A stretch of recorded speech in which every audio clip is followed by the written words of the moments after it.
Good afternoon, everyone. Thank you for being here for the Infrastructure Task Force Advisory Committee meeting. I have to read in some notes. The City of Fort Lauderdale will be hosting this meeting in a virtual format until further notice. The public can listen to and view virtual meetings at fortlauderdale.gov/FLTV and on Comcast Channel 78 and AT&T UVerse Channel 99. For those that want to speak on agenda items, I'm sorry, not agenda item, but items on our agenda and have not already signed up to do so, please visit www.fortlauderdale.gov/VC meetings to sign up to speak.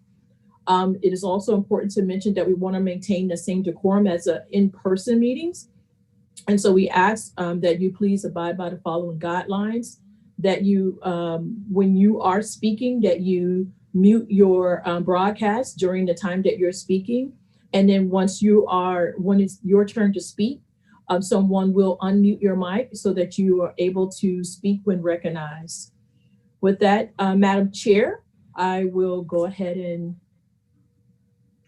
thank you, Anisha. Is it possible for me to get screen sharing so that I can put the agenda up so we can look at the agenda and approve the agenda? I believe Pauline has the ability to do that. Would you do that, please, for me, Pauline?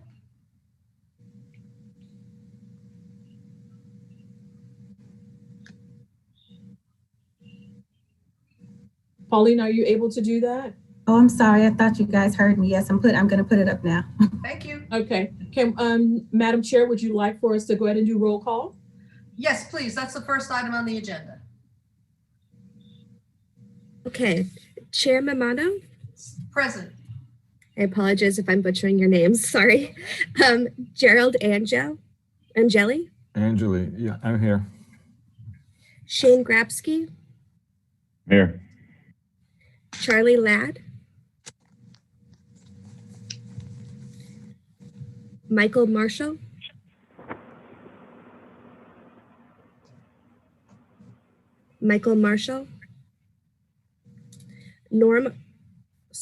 Ostrow?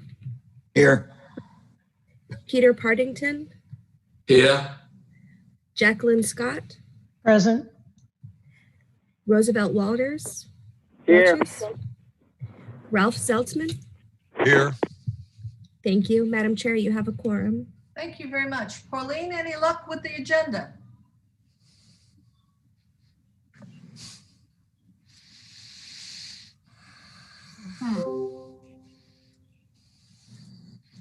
All right, Jerry, is it possible just to give me a screen sharing and I'll do it from here? I promise I'll give you back. I can do it? You're able to share your screen, yes. Thank you very much. Pauline, are you still having technical difficulties? Pauline just dropped off. Okay. Oh, wow. Okay. All right. Well, we'll wait till we get Pauline. We hope we can get Pauline back again, but here is the agenda. Second item on the agenda is to approve the approval of the agenda. Do I have a motion to approve? So moved. Second. I actually have a correction to read into the minutes. We're not on the minutes yet. Oh, I'm sorry. I'm so okay. Jumping ahead. We just approved. Everyone in favor of the approving the agenda, say aye. Aye. Aye. Any nays? Okay. Now we're on to the approval of the previous meeting minutes of September 21. Anyone have any comments on the minutes? I know I have a small comment, which I think I would just get up right away and quickly. It's a simple one. It's on page 8. Madam Chair, the minutes need to be put on the floor first. Okay, can I have a motion to approve the minutes of the previous meeting? So moved. Move through with or without corrections. Okay, approved with or without corrections. Let me start with my one little correction, and that's on page 8. Halfway down, it's under the water plant construction. It says, Chair Mamano noted that each committee member should have received a memorandum from Mr. Zeltman regarding the prospective location of the new water treatment plant, as well as a memorandum from the chair. That should change to as well as an email from the chair regarding the city commission meeting to discuss the possibility of a public-private partnership. It was not a memorandum, it was simply an email regarding the city commission's discussion along with the link to the presentation. Is that understandable for the people who make the Yeah. corrections? Okay, that's my one correction. Anybody else have corrections to the minutes? Yeah, yes, Chair, I do, Peter. Okay, Peter. Page 7, third paragraph, last sentence, expressed concern that there should be a focus on conditional issues as well, including the age of the city's infrastructure. It's just, that's open to a couple of interpretations. So I would suggest it changes to focus on the condition and age of the city's infrastructure. Conditional has another meaning. Was that attributable to you or to someone else, Peter? That was Jerry. That was me. And conditional in the way that I use the word conditional is the difference between conditional and deterministic. I wasn't talking about the condition of the pipe. I was talking about the conditional elements that make the pipes fail. Oh, so this is okay in your mind then, right? Okay. Yeah, I was looking at the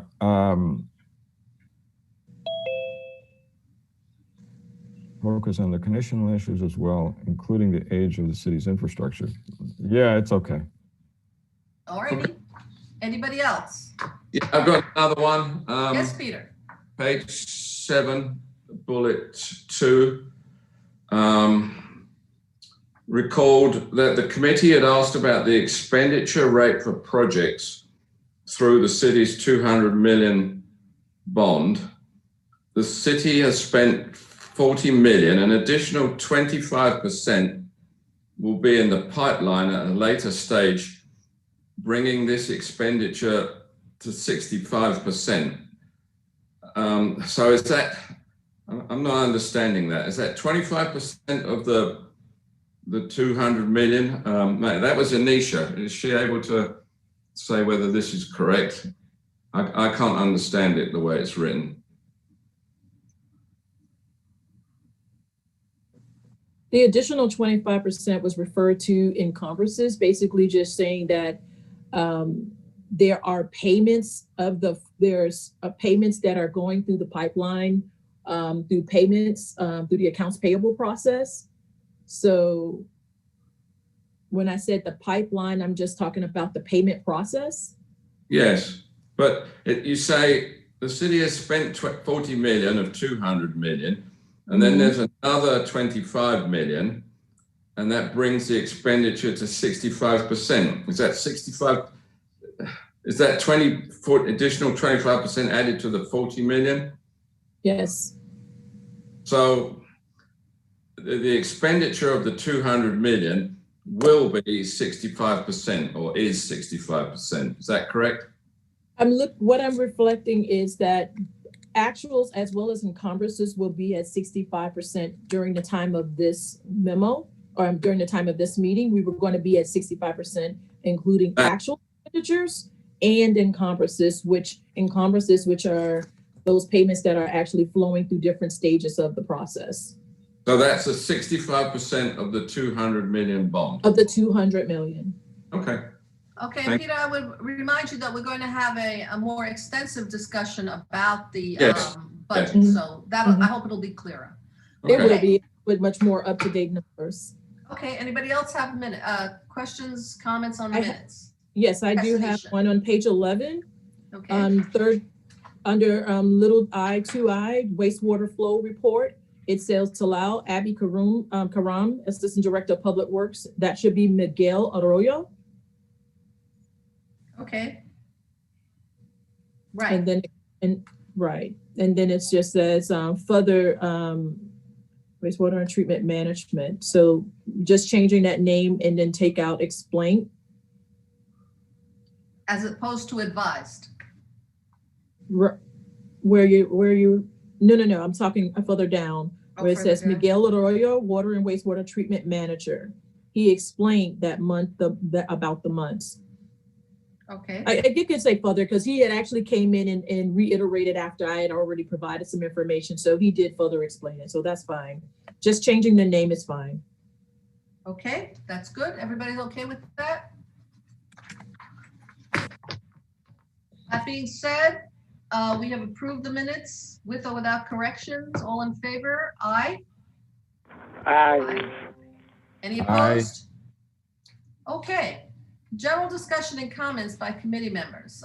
Before we get into that, I want to just remind everybody that we have a really, really big meeting today, a lot of information to get through.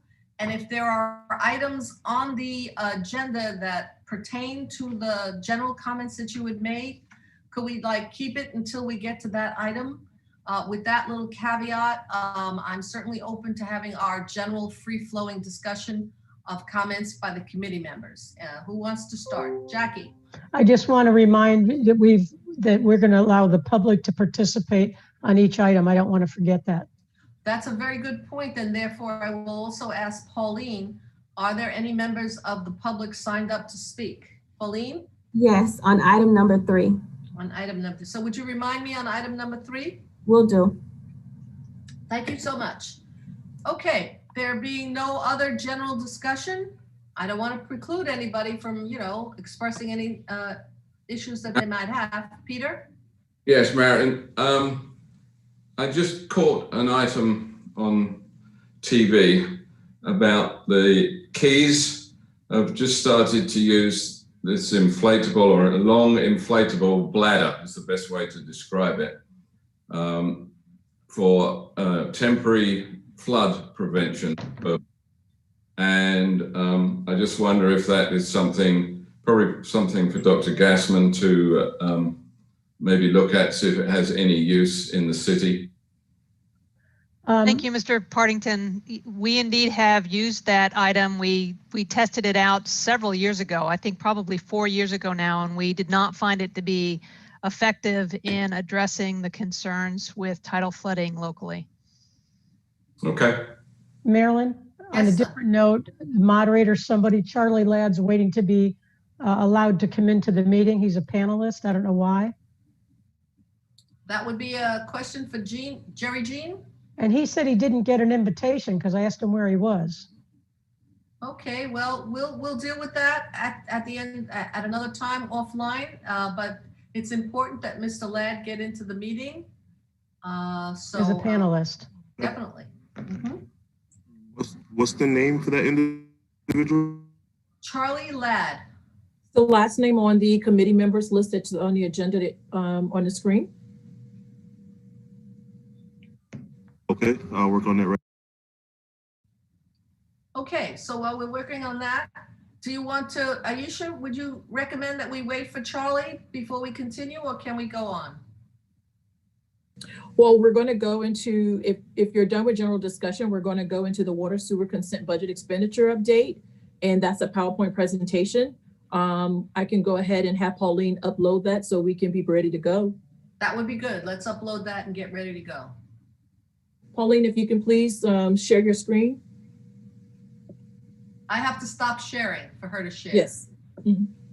I stopped sharing. We're getting so good at this, you know when to share, when to stop sharing.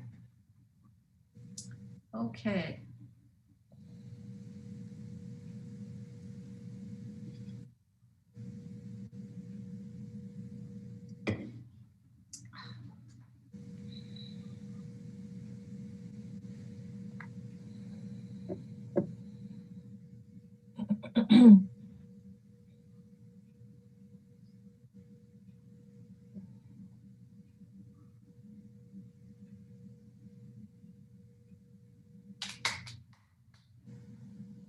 Wow, it's taking a while to come in.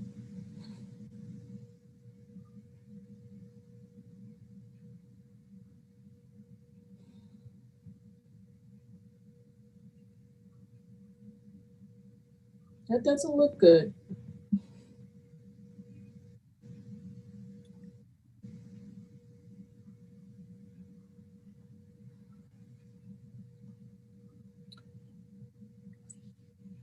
Chairman Mamano, we could also, if you want, because it seems like Pauline's having some technical issues again.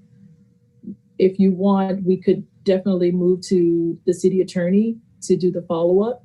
Is that okay? I would think that, whoops, something happened. But what happened? I'm going to go ahead and share the document, Madam Chair. Okay, great. Would you prefer to go ahead and deal with the city attorney's follow-up first? While we're working on that technical issue, no, I actually not, because I want Charlie Ladd to be part of that discussion, so. Okay. Thank you. Awesome, thank you. Okay. All right, you're on, Anisha. Okay, I thought we wanted to wait for Charlie. Definitely for the attorney, but this would be good Okay. too. You can go ahead, okay. How we doing on Charlie, Jerry Jean?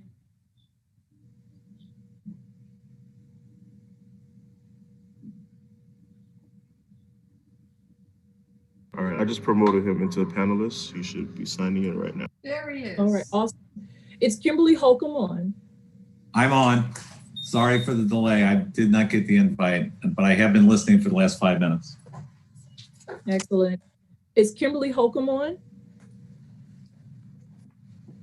Yes, ma'am, I'm here. Okay, great. Thank you. And Jerry, if you can go ahead and share the screen again for me. Excellent. All right, so this is a presentation that we pulled together in regards to the questions that were asked about the Reese report and the $1.4 billion that were included in the Reese report, and trying to have a better understanding about the $200 million that were appropriated in 2018 and those changes that have occurred since then. So this document, go to the next slide for me, please. This presentation is going to provide us to talk about the $200 million original appropriation and the changes.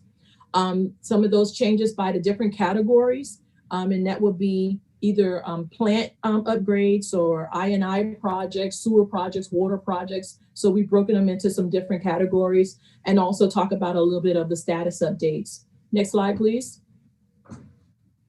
So here is a document that basically shows you those particular categories, and then the appropriation of the $200 million, showing finance total of $11.8 million. And as of October 15, 2020, what those appropriations look like, $21 million. And then you have a variance column that shows the percent change of those different categories. And so the next couple of slides, we're going to go into each of these particular categories, project by project. So then you'll be able to see that section at a snapshot of those projects, and then you'll have some highlights of those projects that have changed. Could I ask yes. a question before you go forward?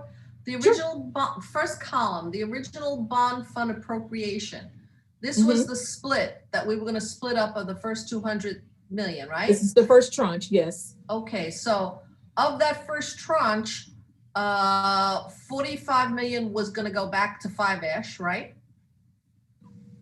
If 40 we're million going to go into each section of those different categories.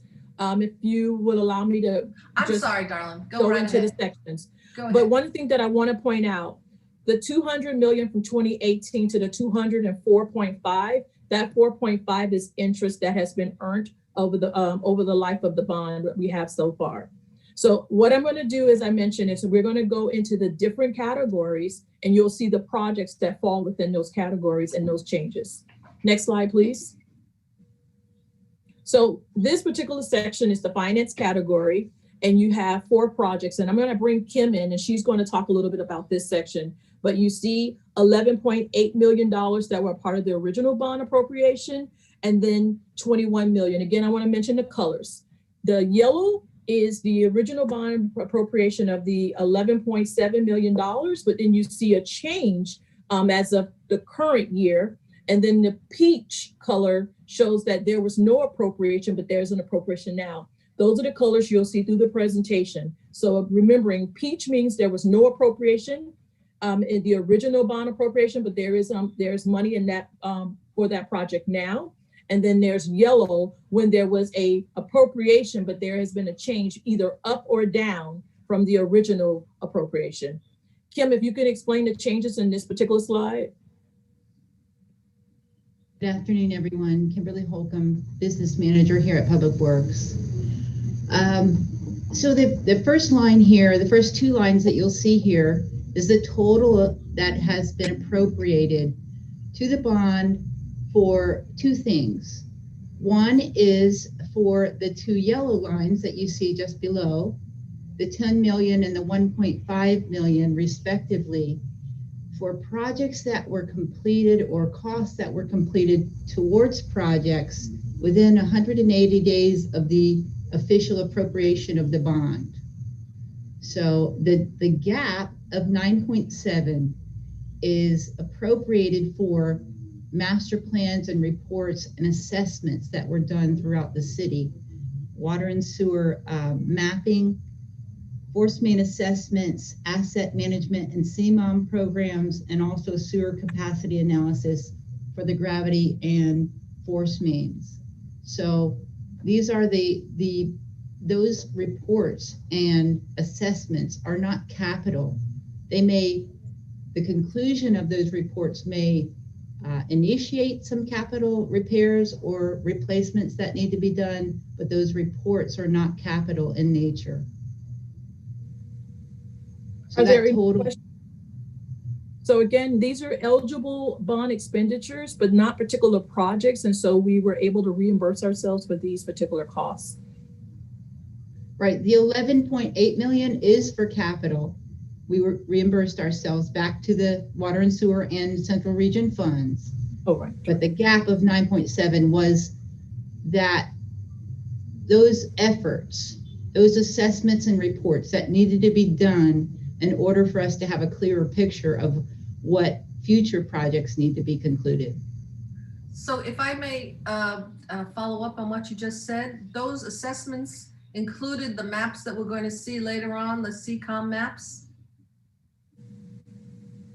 The CMOM, yes. CMOM maps, yeah. Mm-hmm. Okay. Are there other questions on this particular slide? Next slide, Jerry.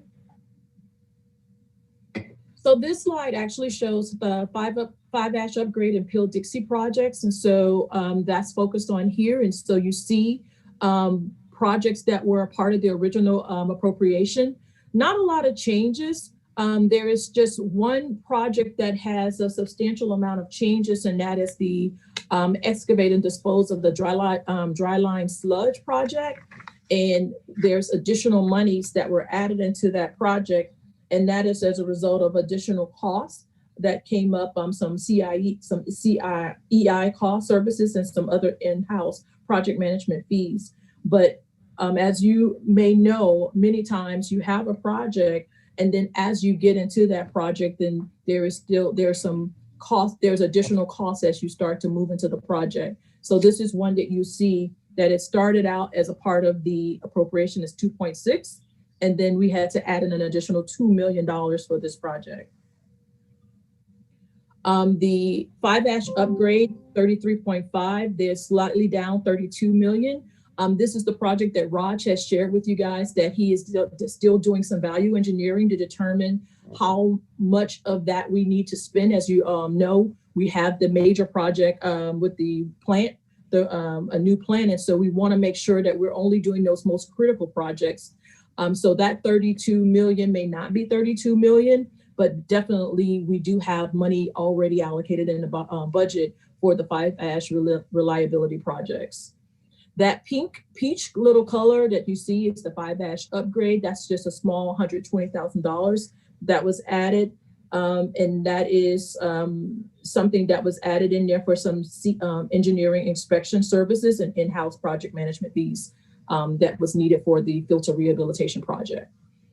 The PEELE DIXIE projects, those are remained as were budgeted in the original appropriation. There's no changes there. Are there any questions?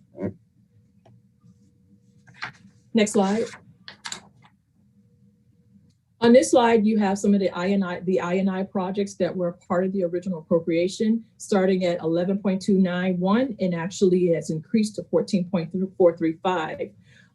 As you can see, the first two projects, A19 Basin as well as D43 Rehabilitation Project, those two projects have had some changes, and that's why they're yellow.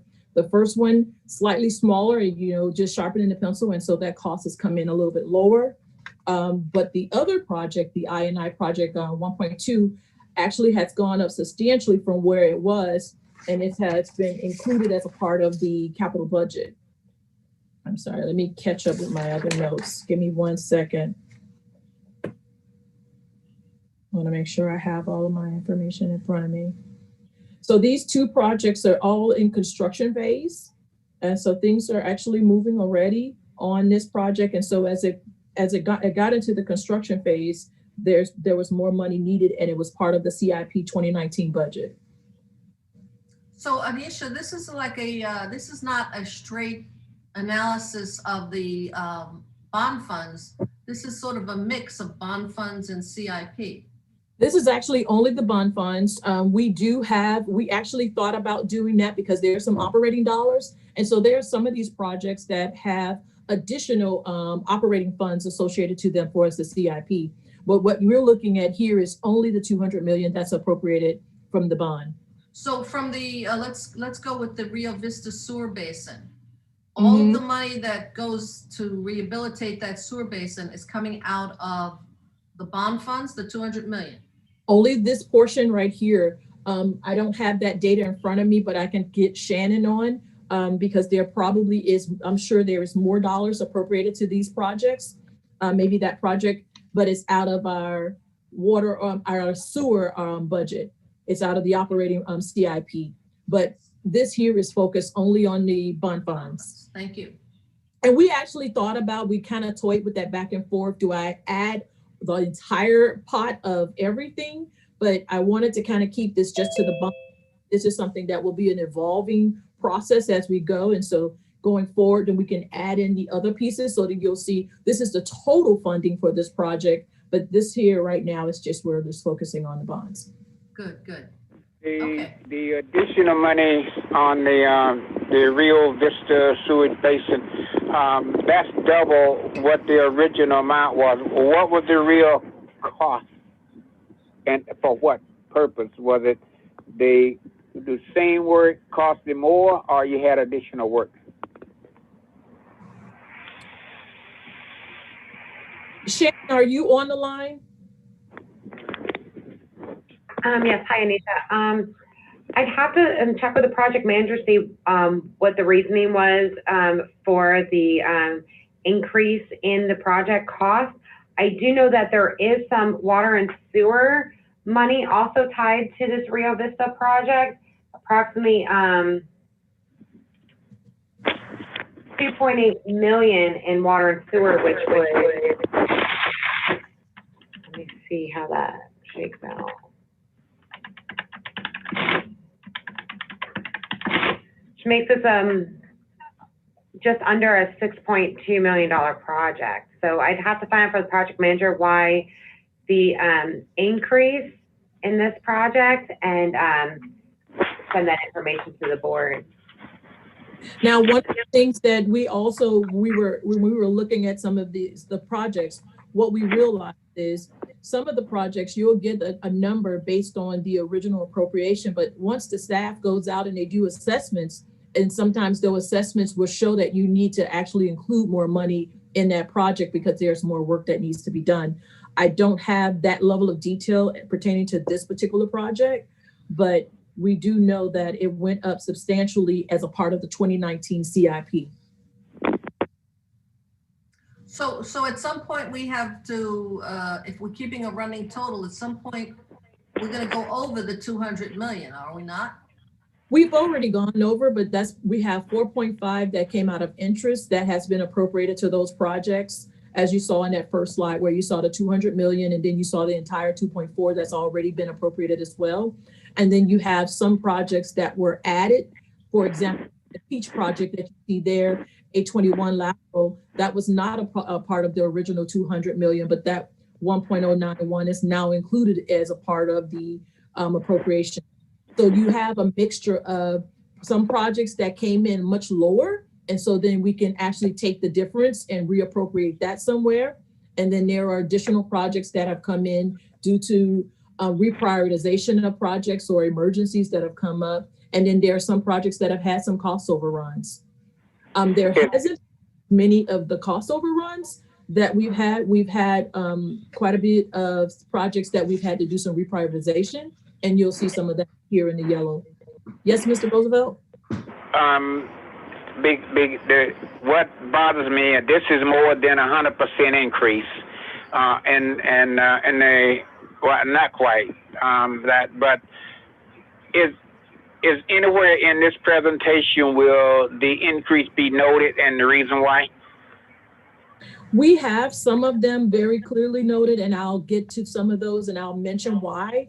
This particular one, all I had in my notes was that it was included as a part of the prioritization for 2019 CIP, but I can flag it as something to get more information on. Omar? I'd like for this to be the methodology of moving forward when we have such increase as this. If I could, let me stop for a second. Omar, are you on the line? Yeah, I'm here. Would you have, and I hate to take you on the spot, but I know you're closer to these projects. Would you know D43 rehab, why the cost went up substantially from the 1.2 to the 3.5? Initially, when we're doing the CCTV, there were areas that were found that they were okay, and there were some that were worse. So after the CCTV was completed, then it was determined that we needed to increase this. But I'll do some more digging on that. And that's actually what I said, which is why I made the comment about the assessment. And so once that assessment is done through the CCTV, then that project is like the cost is going to increase for that project based on what has actually been learned through the assessment of the CCTV. Correct. Does that help you, Mr. Roosevelt, or do you want more information than that? I'm good. Okay. All right. Let's go to the next slide. This particular slide, Kim is going to go on talk about, because this is the one that ties back to that very first page where we talked about some of those projects. And this is the master plan report. Kim, would you like to come back in and kind of wrap this back into the first one that you were discussing? Sure, Anisha. So this again is talking about the specific amounts for the asset management and CMOM, the sewer capacity analysis and the gravity and force mains, and also the water and wastewater system mapping. Those are significant costs, which initially were appropriated to projects. However, the city auditor determined that they are not capital in nature and opined that we should appropriate them back to the fund balance, which they are being spent operationally. So this slide and the next slide details those efforts that were aligned with the 9.7 million on the initial slide. Can I ask a question about that? Because I recall a couple of many city commission meetings ago when the auditor opined that these were not capital costs, that they were taken out of the bond fund accounting and put into our regular capital expenditures. Are we now saying that we paid ourselves back for that? No, that's what Kim is mentioning. And so you can see the CMOM report had 170,000, and then you see currently there's a zero. You see, okay, so we did not use the bond funds for this. We used other funds. Okay. Yes. So all these zeros. Yeah. Okay. These costs are bond eligible, but they're not capital in nature. So they're expensed more along the lines of an operational budget expense, not a capital expense. But the money came from the 200 million. Yes, ma'am. Okay. So I'm adding, I'm clicking, adding until I get up to 200 million. These are definitely bond eligible, and they are also consent order items. Okay. Next slide.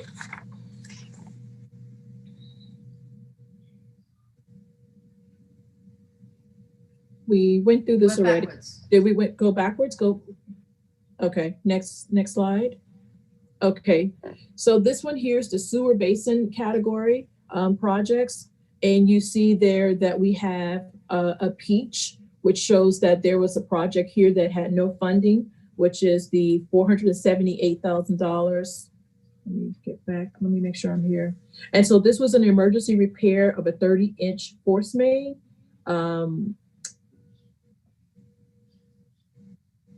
Wait, I'm sorry.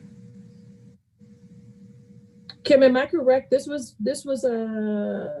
based on emergency work that we needed to do. Is that correct?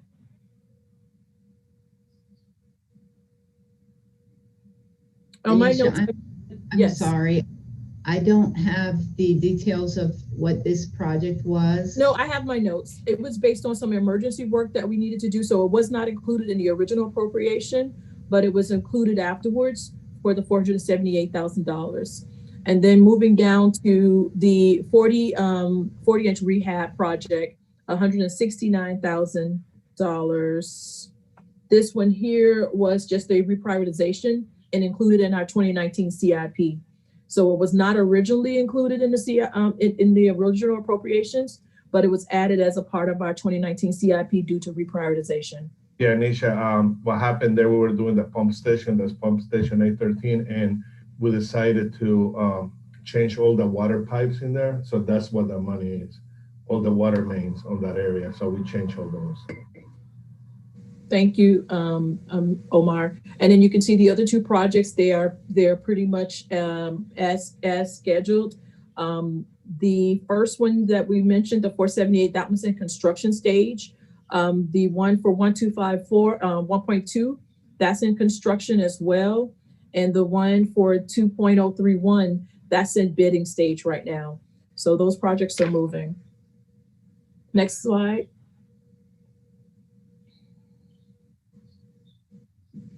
All right, this one here has quite a bit on this one here. And so you see that first project is the emergency repair of the 30-inch force main.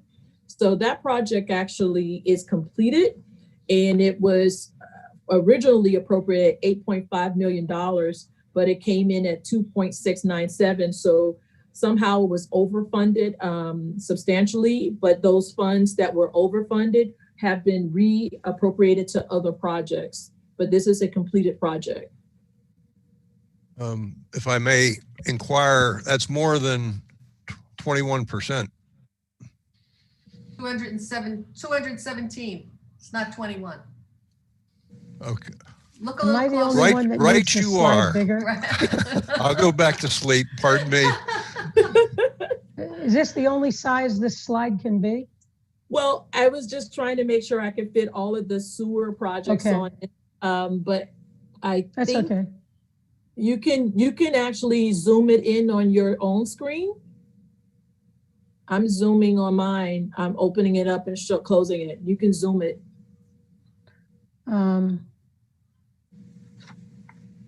Jerry, can you open it up a little bit more for him?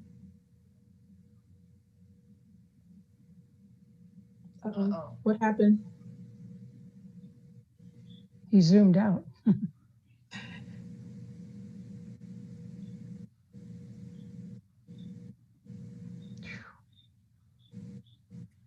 Thank you. Can you go back to, thank you. All right, there we go. That's close enough. The next second project, the Middle River Force Main project, it has $609,000. That's just a switch. You'll see it's a little bit further down in the yellow where I'm always messing that word up. Sebaceous Force Main Crossing Reinstatement Project, 12407. You see the $609,000 there. So that is just that peach, adding that money and moving that from there because that project was added into one. So the specs for those two are now together. And so that's why you see that same 609 from one place to the other. The other two projects that are in the yellow, which is the Southeast 10th Ave Force Main, 48-inch Force Main for 19.711. And the other one, Southeast 9th for 14.589. those, you see those amounts have gone down substantially. Those monies were moved as a part of a budget amendment so that we can fund the redundant line. As you all know, we needed to actually come up with the $65 million and reappropriate that project so we can do the redundant line. And so those two projects, as well as the other project below for 23.9, were utilized to fund that project, as well as some other emergency works that were done. Oh, I have a question about that. Yes. But we still have to do those projects in yellow. We still have to find the money to do those projects. That is correct. And remember, we'll be going for the second tranche in 23. Okay. Yes, I have a question on the same point exactly. So is it true to say then that the only reason that the bottom line of this 200 million is roughly equal to expenditures is that you've taken 60 million out of this to pay for the north and south force main lines that work is currently ongoing on 2 contracts? Where are those going to get funded from? The work is half done or more. Those projects, the $65 million is, we had to move some money from some of the other projects, the ones that I just mentioned that were already appropriated. And then that will pay for pay for the project that we're doing right now.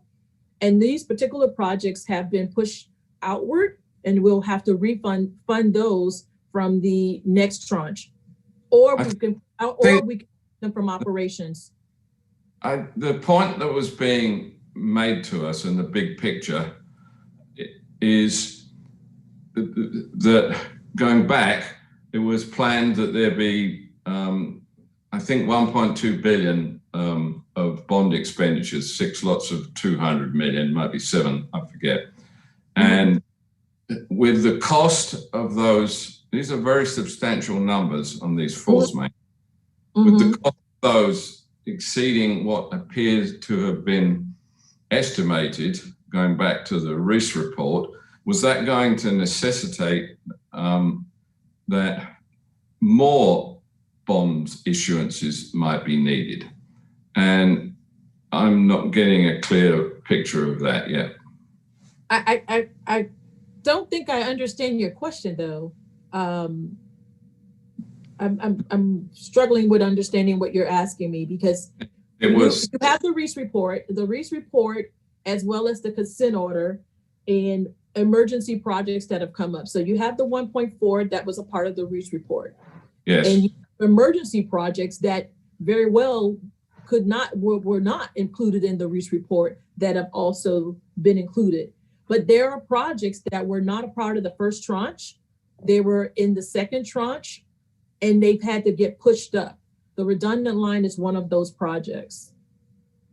Well, the timing I understand, but what I'm interested in is it likely that because of cost increases compared to what was estimated in the Reese report, there will at some point have to be more $200 million, one or more 200 million bond issuances than are currently planned?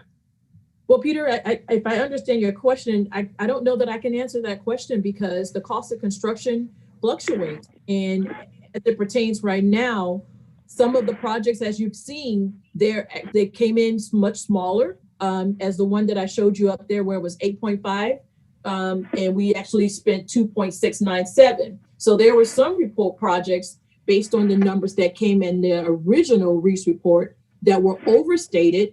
And so then you have those additional dollars, and there were some that were understated, and we have to make those adjustments. But that's just part of the annual process that we go through when we're preparing our CIP. And I'll ask Shannon, can you answer a question for me if you can? The projects, the 10th Avenue 48-inch force main, as well as the Southeast 9th 10th Avenue, do you have those, when we have those programmed to come back in the CIP? Do you have that information? I'd have to research it to see when it is coming back into the CIP. Let me see if I can get in Where's that? Hold on a second. I know if I recall, the 36-inch bypass, that is one that we needed to wait on anyway because we had to do the redundant line as well as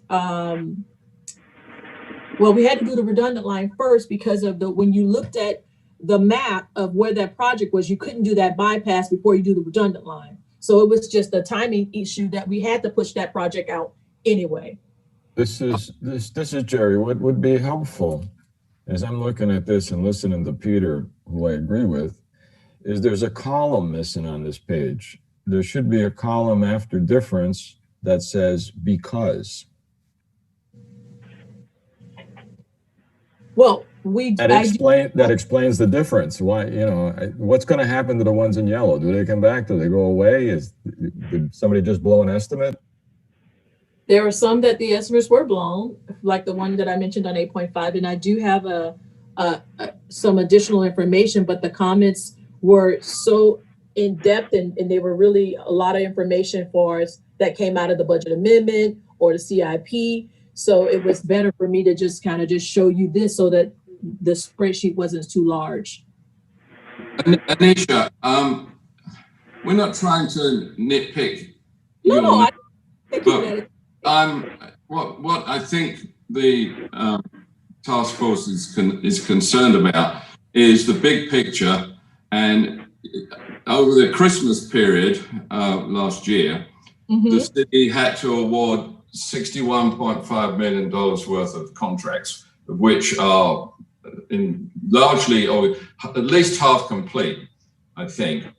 And the big picture for the ITF is that going to have a substantial effect on the bottom line number that has previously been reported to the City Commission as far as what bond issuances are concerned? Okay, I can answer that.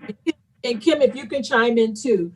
So many of those projects, we actually had to use fund balance from the operating fund balance.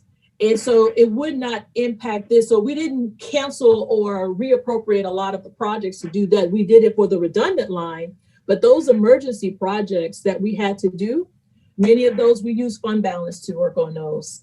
Kim, Aisha, could you describe what a fund balance is? Because I keep hearing, don't worry, we've got a lot of money, we took it out of the fund balance. Where is the fund balance? The fund balance is basically just that cash. And so you have a budget of X and you have a budget of X and you have expenditures of Y. That difference is that amount that's left in your bank and that bank grows. And so you have that fund balance that is there that has not been appropriated. In the fund balance, we also have 2 months of O&M, which is operating and maintenance, that you have to keep on. Touch. We want to leave that you cannot. That alone. That is restricted. That is restricted money, but there is still some unrestricted fund balance that we do have the ability to use.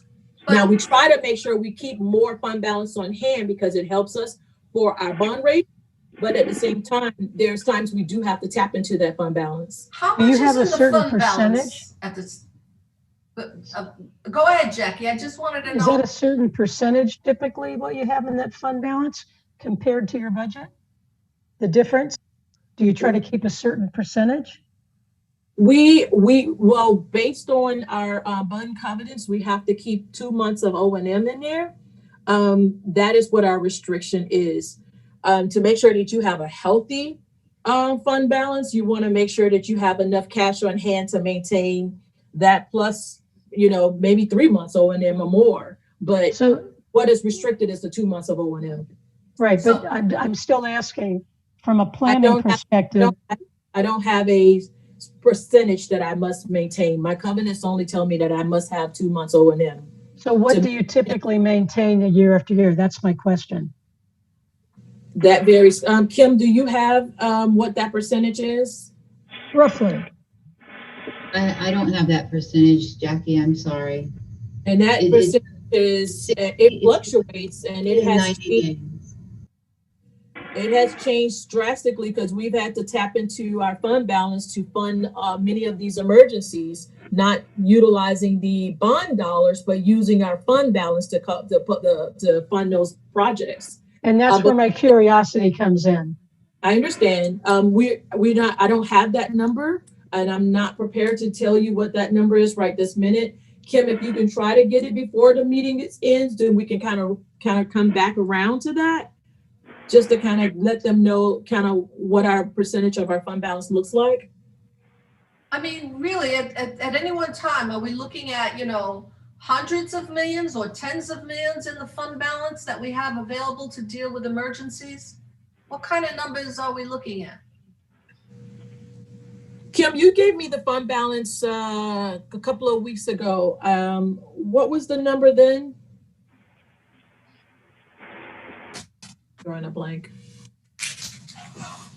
I'll have to look it up, Anisha. I don't have it right here in front of me. Okay. Let's give them the opportunity to look it up. Let's keep going. So then the next slide.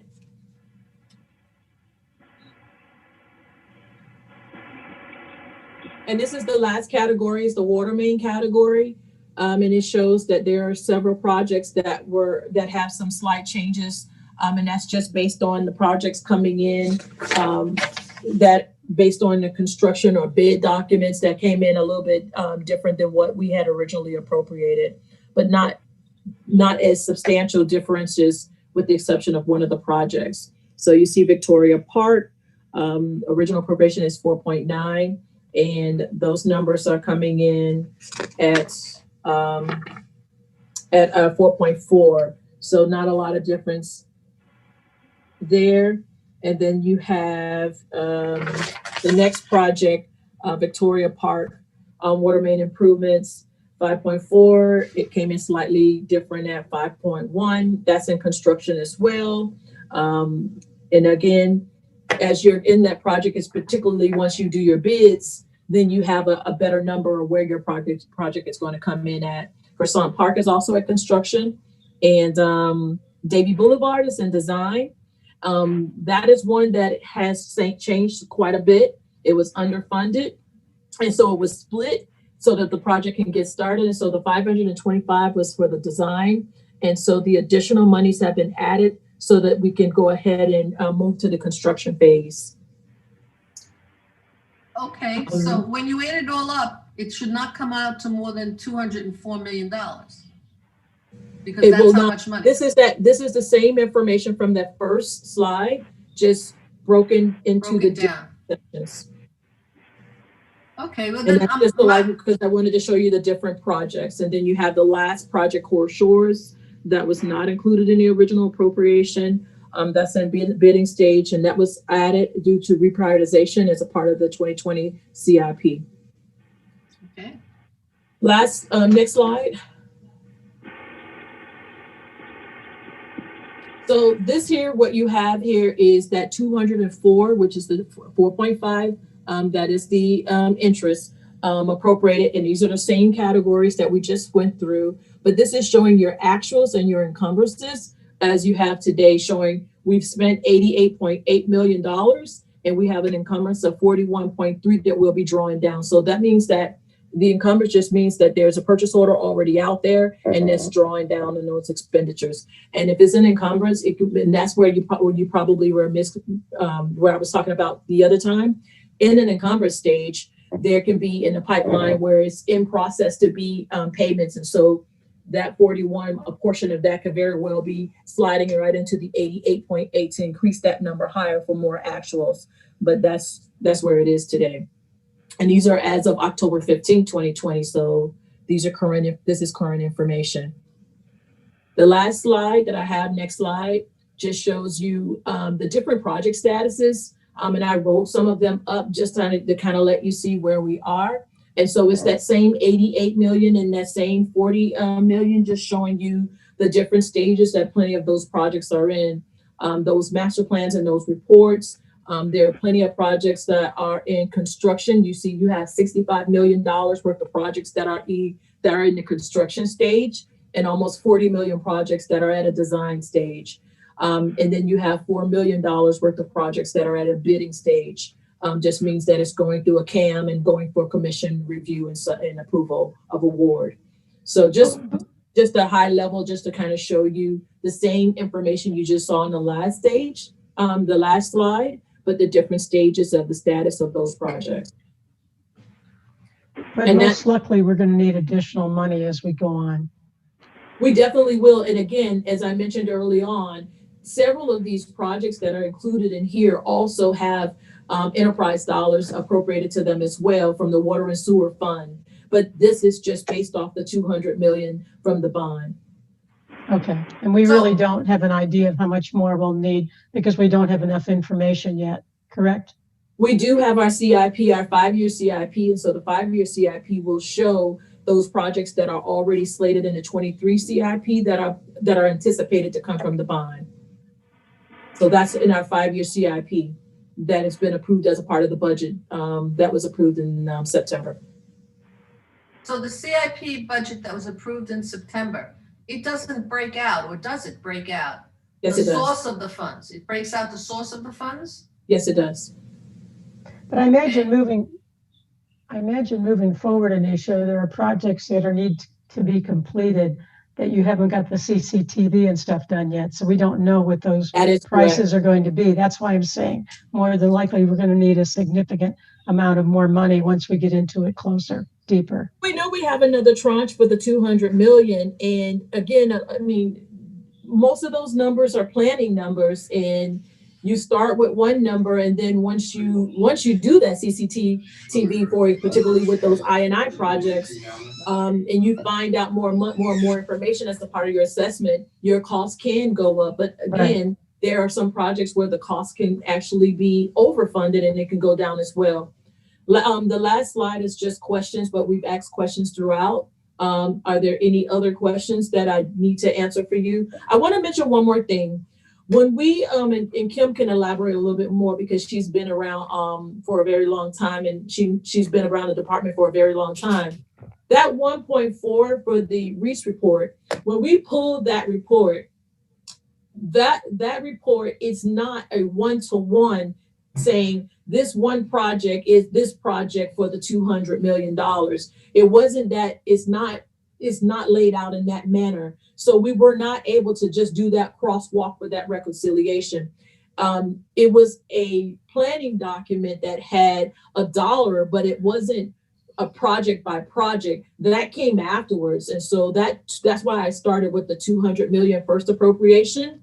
And we will continue to, I think, as we go, fine tuning this and adding more information. Peter, as you've asked for some additional information to kind of continue to get where you want in this. And then I can share this presentation with you guys so you'll have that for yourself as well.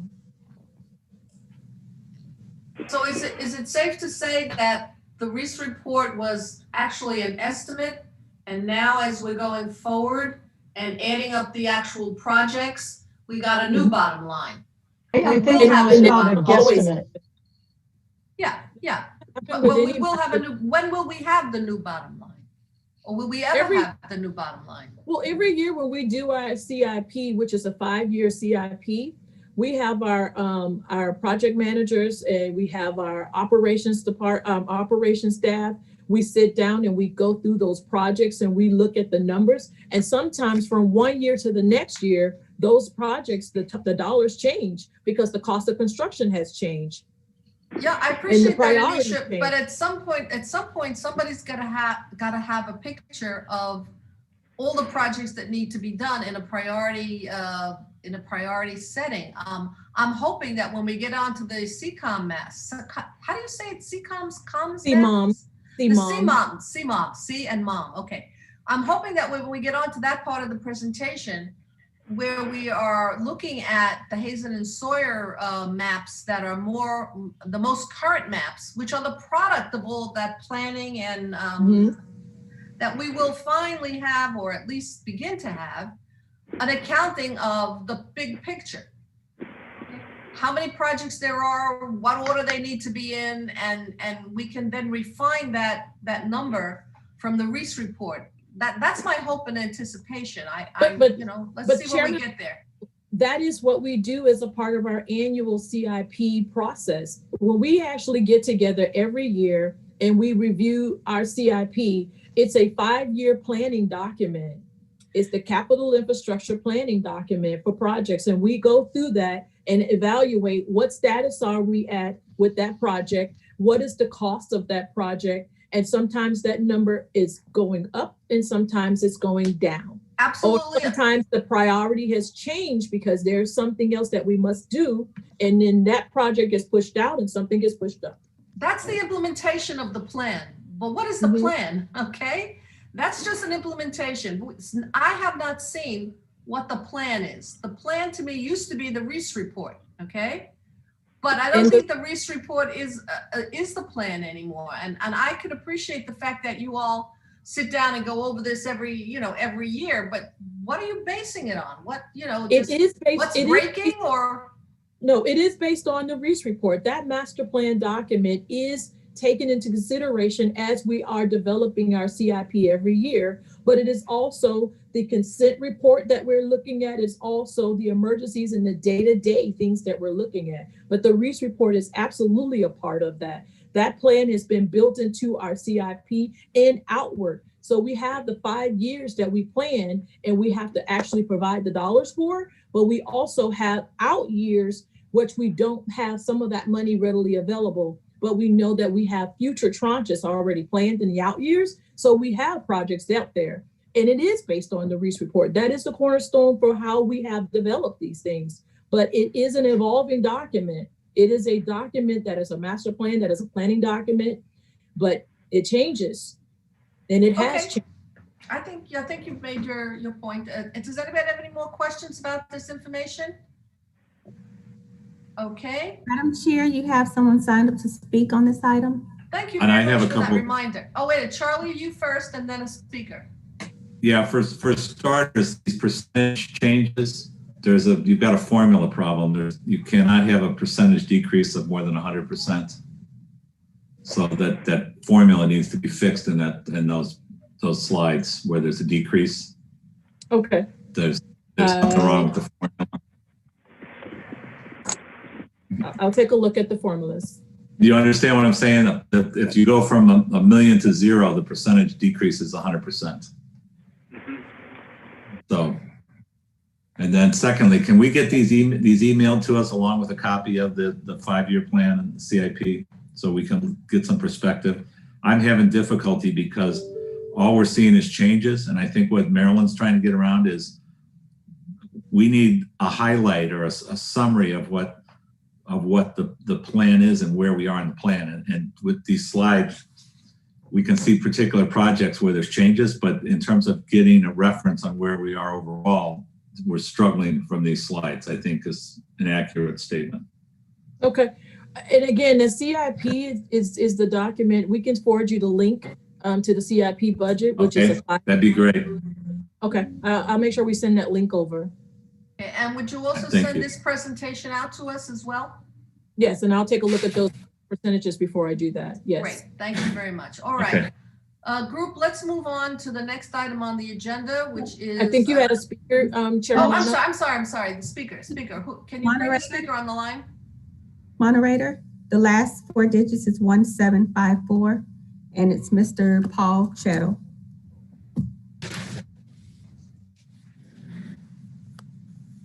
Hi, Paul. All to unmute, just press *6 on your cellular phone. I've unmuted. All right. Hi, Chair. How are you? Fine, thank you. How are you doing, Paul? I'm very well. Thank you for taking the questions specific to the agenda item. So I have the same questions that you and Peter and Mr. Ladd, and I don't know Mr. Ladd, so I call him Mr. Ladd, but you have, and Mr. Agnelli have. But this is the first time that we've seen this information presented this way. So we're going to have a lot of questions for the next meeting. One of the things has been the cost overruns and what's going to happen. And for those of you who I do know, I just sent you the 5-year CIP. If you look at page 11 of 12, you can see the allocated numbers for the next bond tranche in 2023 under Fund 495 and 496. But my question is regarding the consent order, because that's what the agenda item said. I didn't know that there was a presentation. So Anisha, is Raj available to answer a question, or is Mr. Abi Karem available to answer a question on George T. Lomar? Mr. Abi Karam is on the line. Raj, unfortunately, is not today. No problem. So, Mr. Karem, In the consent order, we have this request to put in a permanent emergency generator in George T. Lohmeyer. And for some reason, it's been in the CIP for about 10 years, the 5-year CIP, it's been in there for about 10 years. And we keep pushing it down the road. And my concern is that in the previous amended consent order, we had negotiated where we were given 24 months to put in the emergency generator, George T. Lohmeyer. And under the most recent consent order that has just been signed in and become effective, we've now pushed that out to 40 months. So my question is, we've been cited by the state, we've been issued warning letters by the state, this has been in the consent order, it's been in the CIP, and it keeps getting pushed further and further and further down the road, and it seems like a self-inflicted wound, but that's only because we only have part of the information. Can you please explain what is the status of the emergency generator, George T. Lohmeyer, and why is there this perceived repeated delay, and why are we negotiating to extend out the effective date of the consent order requirement to another 40 months? This is an emergency generator for George T. Lohmeyer. If we lose power, what happens to George T. Lohmeyer and all of that lovely waste? Thank you. Thank you, Paul, for your question and comment. So the current amended consent order that we have negotiated and went to the commission, last commission meeting, and there will be a presentation on that item, I believe, tomorrow. So one item in that is the power at GTL, and there is two components to that power to GTL. The first component is a backup generator for one of the pump, 1 out of 5 pump, and that is what they call a temporary power. So that is, it's got a 9-month duration on it. We have agreed to the 9-month. Our folks at the plant have already started the procurement process. We have a consultant working on that to acquire and get a generator, a temporary generator to install out there, and we will be doing this on time. Back in 2016, 2017, we realized that the backup power at FIVEASH is an issue. So we have initiated a project at that time, 2017, 2018. In the CIP, we put in some seed money in there for engineering design. And we had the incidents in December and January of last year. So now the full backup power for all of the pumps, 5 pumps and 5 motors, is a project. The requirement of 24 months by the state was very stringent because it's a project that's going to require a design about the various options, whether it's a diesel or it's a natural gas and so forth. So there's a procurement process, hiring a consultant, do a preliminary design, do a design, and do a construction. The scheme of the project will be to replace or place that generator building, which will be a 3-story building, at the same location or footprint where we have the current administration building out there. So it's a 3-story, two-story building that's going to house generator. We need to elevate some of these generators off the ground because the area is a flood zone next to the port and so forth. So there is a timeline to get a consultant to initiate the design, do a preliminary design and construction. We're looking at different delivery method, project delivery methods, such as design build and progressive design build specifically to accelerate the construction duration. The 40-month really was the shortest physically possible duration to accommodate a logistics or procurement process, a design, preliminary design, as well as design full construction of the project. So that's the clear answer to your inquiry. Thank you very, very much. I appreciate it. Okay, Paul, do you have anything else you want to say? No, Chair, thank you very much for the meeting. Thank you.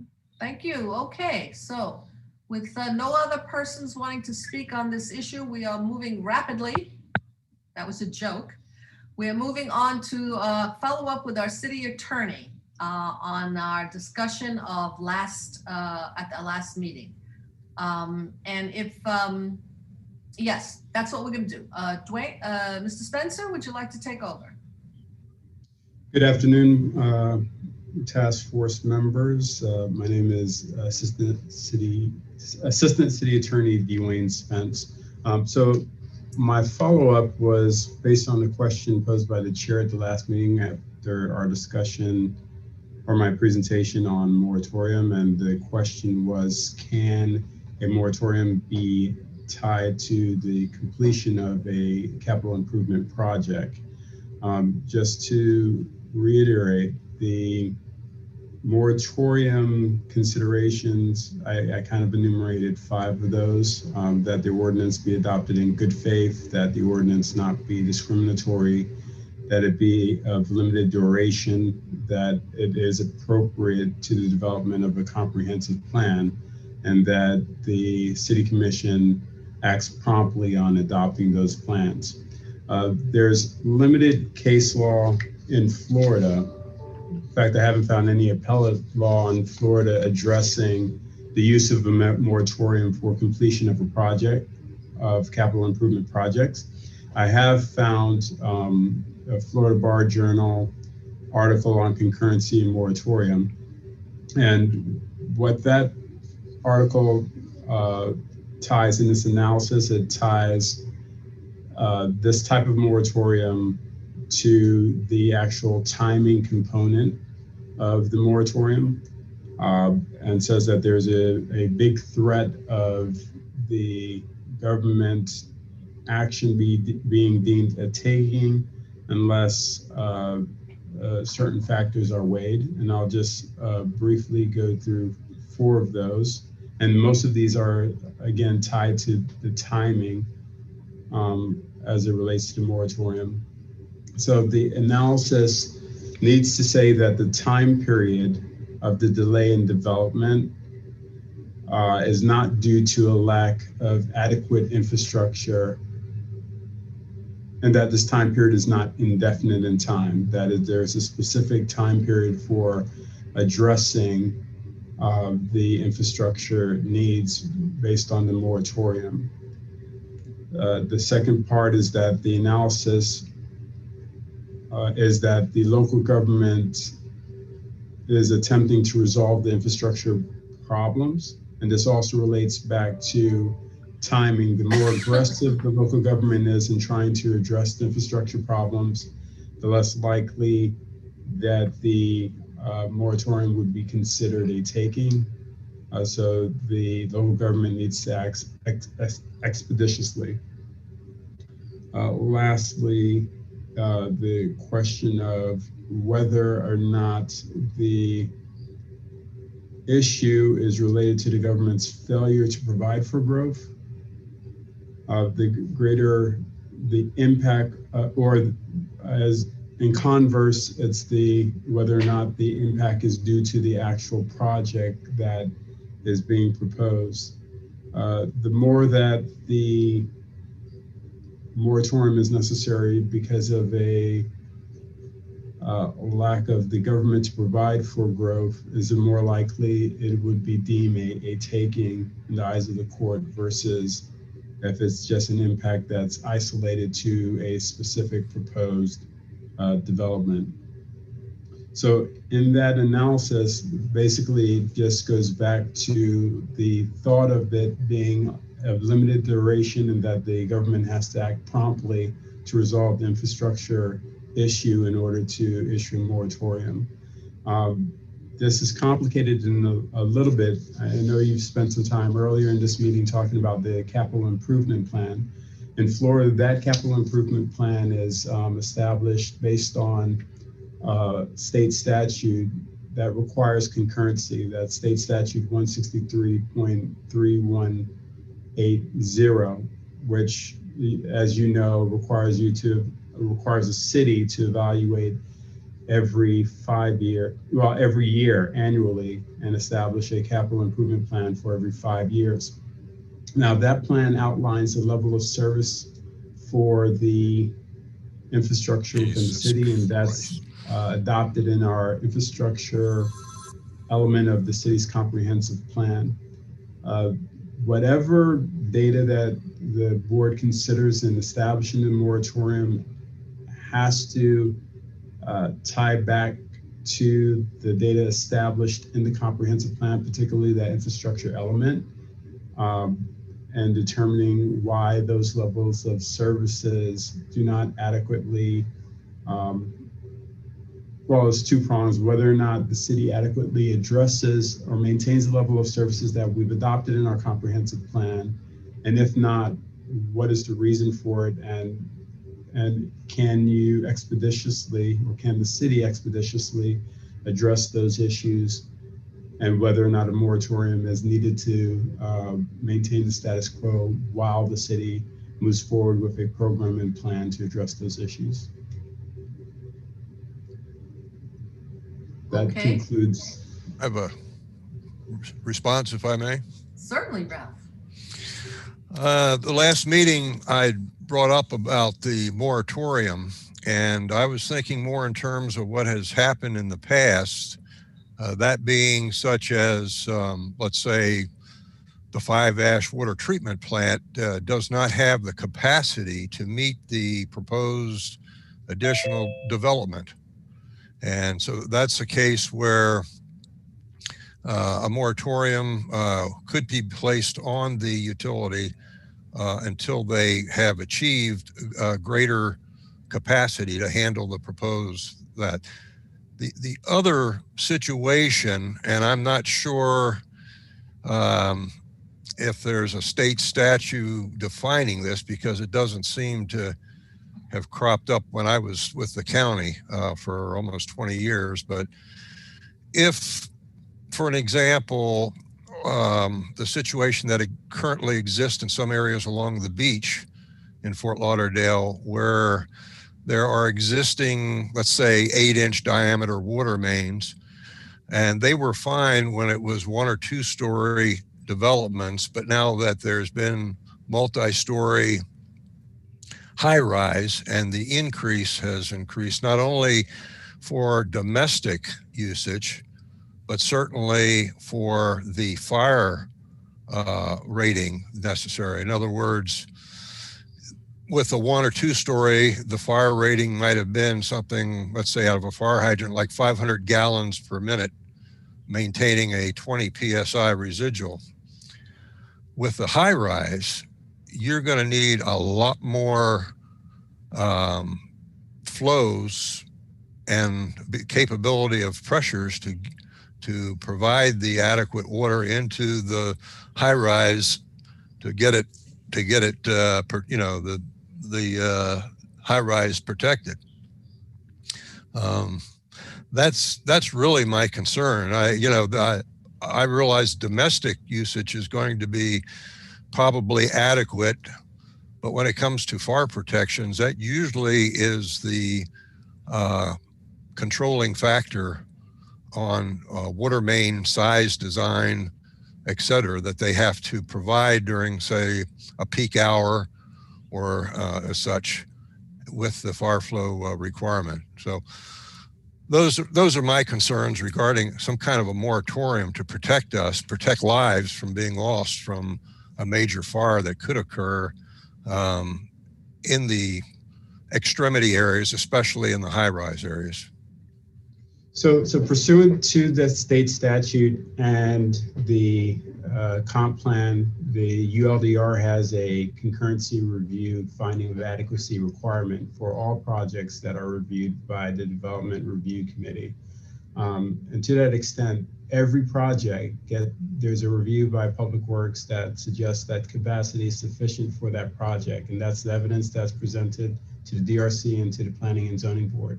So if there is actual data that suggests that FIVEASH does not have the capacity for development, those permits could not be issued under that reviewing system. So there might be a disconnect there, because I'm hearing you suggest that there is no capacity, but No, I didn't suggest that. I said that Okay.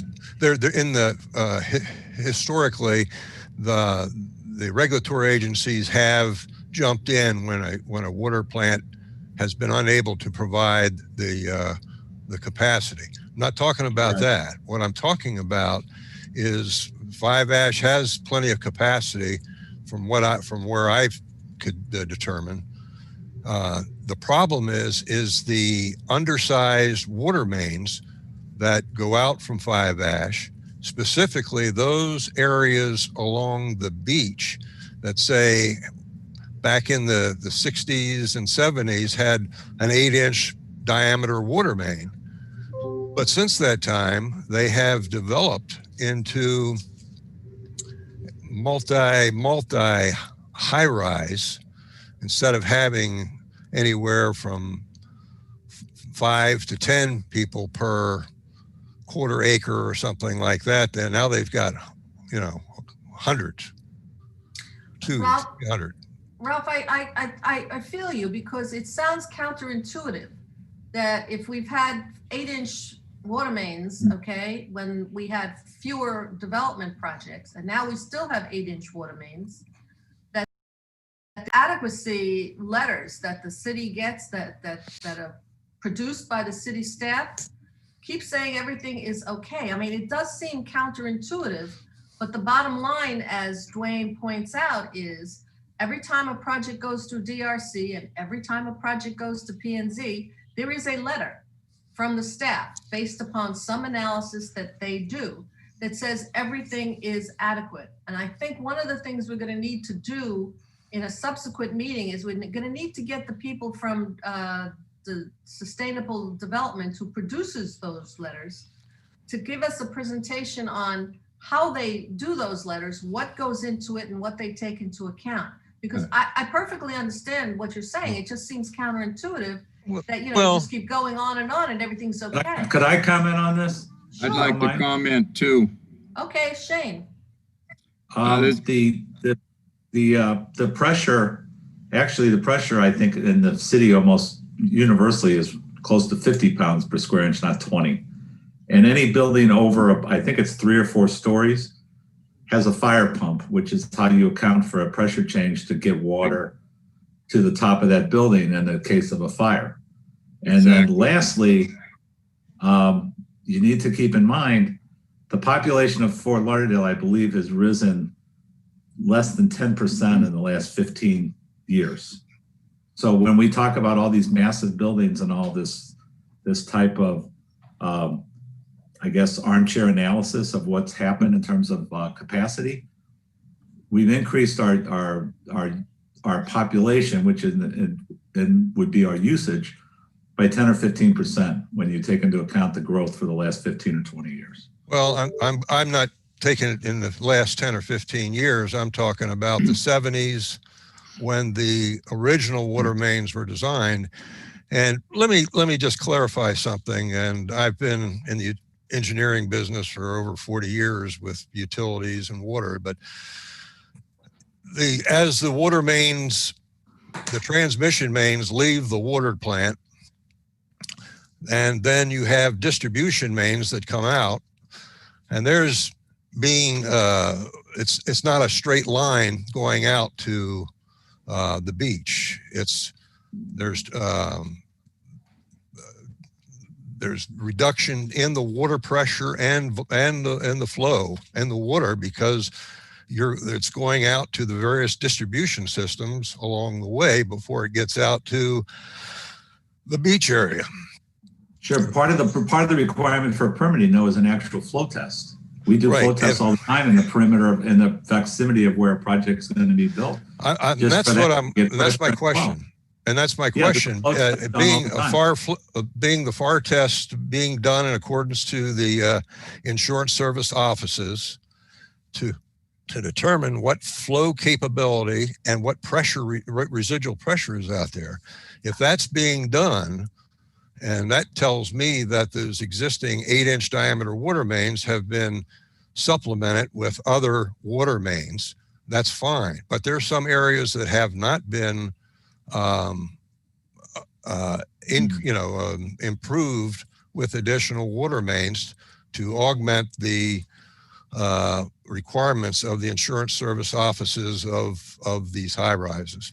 So yes, the bottom line I was reaching is we need to verify what's going on, because I don't think anybody here wants to hear about a high rise being burned down because there was inadequate flows and pressures from the existing system. Now you can have pumps in the high rises, but they can only pump so much, and they deplete. You put a pump and pump it off an 8-inch versus a 16-inch, which provides 4 times the amount of flow and pressures in there. Not pressures, but the flow. That's what those terminus areas need down at the beach. So if they have, been improved, fine. But I think that's a verification that we need to make. I'm looking at it that they have it in some areas. Okay, so then I'm definitely want to invite people, the actual people who do the analysis of the adequacy, to come and explain to us how they do it. Norm, I think, was that Shane, or did Charlie want to have something else? Who was it that just spoke about the pumps? I think that was Charlie and Ralph. Okay, Shane, you had your hand up. Yeah, I just wanted to point out that during that capacity analysis that's performed by the city, they do take into account the conveyance pipe, and they have a model that actually looks at the sizing. And on more than one occasion, you see where the new development is actually required to upgrade their water main as a result of that analysis. So I think that needs to be taken into consideration. And I think that's another good reason why those of us who are not familiar with this would very much benefit from hearing from the people who do that analysis, so that we can not only educate us, but educate the general public on how this is done. Before I get to Anisha, Peter, and then Norman. Well, Norm, do you have something else on this? Because I wanted to take it in a slightly different direction. Unmute yourself, Norm. The question that we asked was, if the infrastructure to deliver the capacity is not there, can we have a moratorium? And the response I hear from the attorney is that it would be very problematic, because if the time frame to deliver the infrastructure that we need would almost necessitate us getting into a lawsuit about a taking. And I think that would be very, very difficult. And I think that the question just comes down that if, not that we have the capacity, but the infrastructure has failed, or the infrastructure that the city didn't keep up with, that we couldn't do a moratorium. So the question has been answered from my standpoint. Okay, Peter? And that's where I wanted to go as well, because Jerry expressed it well at the last meeting, that what people seem to be concerned about is how is the city approving these various developments when some of the infrastructure is failing. And in my mind, we're going to have this presentation shortly on the CMOM, and that elaborates various high-risk pieces of infrastructure. And could you structure a moratorium on the rehabilitation, replacement of the high-risk infrastructure, when you're not able to say really unequivocally, well, if we allow this development of another 100 units, is it certain that that high-risk infrastructure is going to fail because of that development? And I'm not so sure that Norm is that it's impossible to do, but it's very difficult to say that this additional development on a high-risk infrastructure would cause it to fail. So can I follow up on that with Dwayne? I think you have hit upon something that's very important, and that has to do with our exposure vis-a-vis takings and property rights. I mean, you've made it very clear, I think, that if a moratorium is based upon preparing an ordinance to address the issue of development. In other words, if we were going to propose a change in the way the city does these adequacy letters, what kind of analysis they do, what kind of information they put into those letters, that would be a safe way to do a moratorium. But if we were to say until you finish until you complete the main trunk line, which takes all the goo from all of the water basins, you can't have any more development, that's problematic. Am I reading you correct? You're reading me correct on the second part. I think the first part kind of also frames where the direction of my explanation, which is addressing the timing. So if that planning document that you were talking about in the first part, developing a new system for evaluating capacity, is expected to be in a relatively short time frame, it's possibly doable, but it just can't be for an indefinite time period until we've figure it out type of a situation.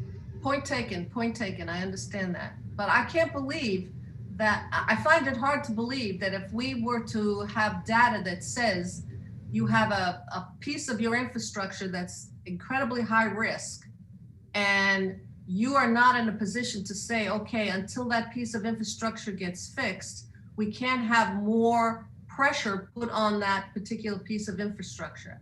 Is that what you're saying? No, actually, I think Mr. Yeah, go on. I think Mr. Partington has kind of articulated that pretty well. I think it's more based on the data that you can use to demonstrate that particular piece of infrastructure will fail. So that's going to be the difficult part. Finding the data to support your position that because of this piece of at-risk infrastructure, you shouldn't be issued a development permit. Okay, So well then I appreciate that. Yeah, go on. Jackie. Yeah, so, we would have that option at the Planning and Zoning Board to not approve something based on capacity, but we've been assured almost every time a project comes through, if there's an issue, they explain there was an issue, how it's been resolved, and we move forward. I mean, I think they do a very thorough analysis. So I don't see how we could do a moratorium based on everything that I've heard this afternoon. Well, that's why we're here, to discuss all of these items. Anisha? Yes, I wanted to find out did you guys want DSD to come back through and go through that process again as to how they evaluate?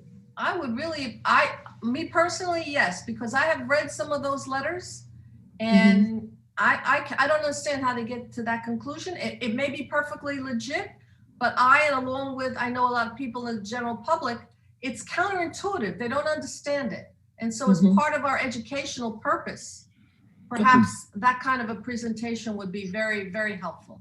Yeah, because it's been a while. It was right before the recess, so it's been a while. So it'd probably be good if we can bring them back. I can get them to come back.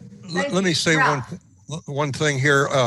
The fire departments conduct their fire hydrant flow tests throughout the city, and they do that, and they determine what the flow rate is, and then what the residual pressure is, and so that information could easily determine if there's some inadequacy in certain areas, especially those areas that have already experienced development. So that might be a quick and dirty way to find out what the capability of those existing lines are and what they may have to be designed to produce the kind of firefighting flows and residual pressures to accomplish you know, the firefighting capability. And that's, the fire departments have to do that to determine, like the city does with their water main valves, to make sure that they're working, the fire hydrants are working, or the fire areas that have other equipment and connections with the buildings can provide the flow and pressures necessary to those developments. Okay, So can we wrap this part up? Because we really need to see the data. Is there any more different questions about this? I mean, okay, very good. Is there anybody who wanted to speak on this in the public? No, no public speakers. Thank you very much. So let's move on to item number 4, new business public comments. The first item is also for our city attorney, so we go right into that. We need to talk about in-person meetings post-November 1, requirements for quorum and attendance. Dwayne, are you going to be speaking on that? That's not Dwayne. Although Dwayne may have additional information. In my last conversation with the city attorney's office, that has not been decided yet. I know there's been talks about resuming meetings after November 1st, but there's also been conversations about a hybrid process. If you actually do in person, will you have a quorum if you have some people on virtually for voting purposes? But that is still being discussed and evaluated. It may need to require some changes to the ordinance in order to do that. So, okay. Unfortunately, I don't. Dwayne, do you have more information on that? Sure. So the current state of law is based on the Florida Attorney General's opinions that say that the Florida Sunshine Law requires that the quorum be physically present. And this has been based on their opinions. And so we drafted some years back a resolution about 2014 to address a then newly adopted ordinance that required the public to have an opportunity to be heard at every meeting. And we kind of addressed that information there.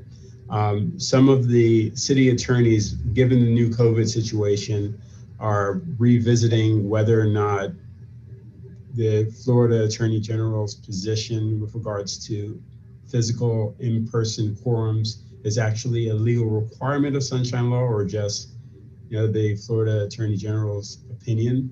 I don't know what the status of that is, but if the governor does not extend the emergency order, all the boards would have to come back to an in-person quorum if we're following the Florida Attorney General's past opinions on the subject.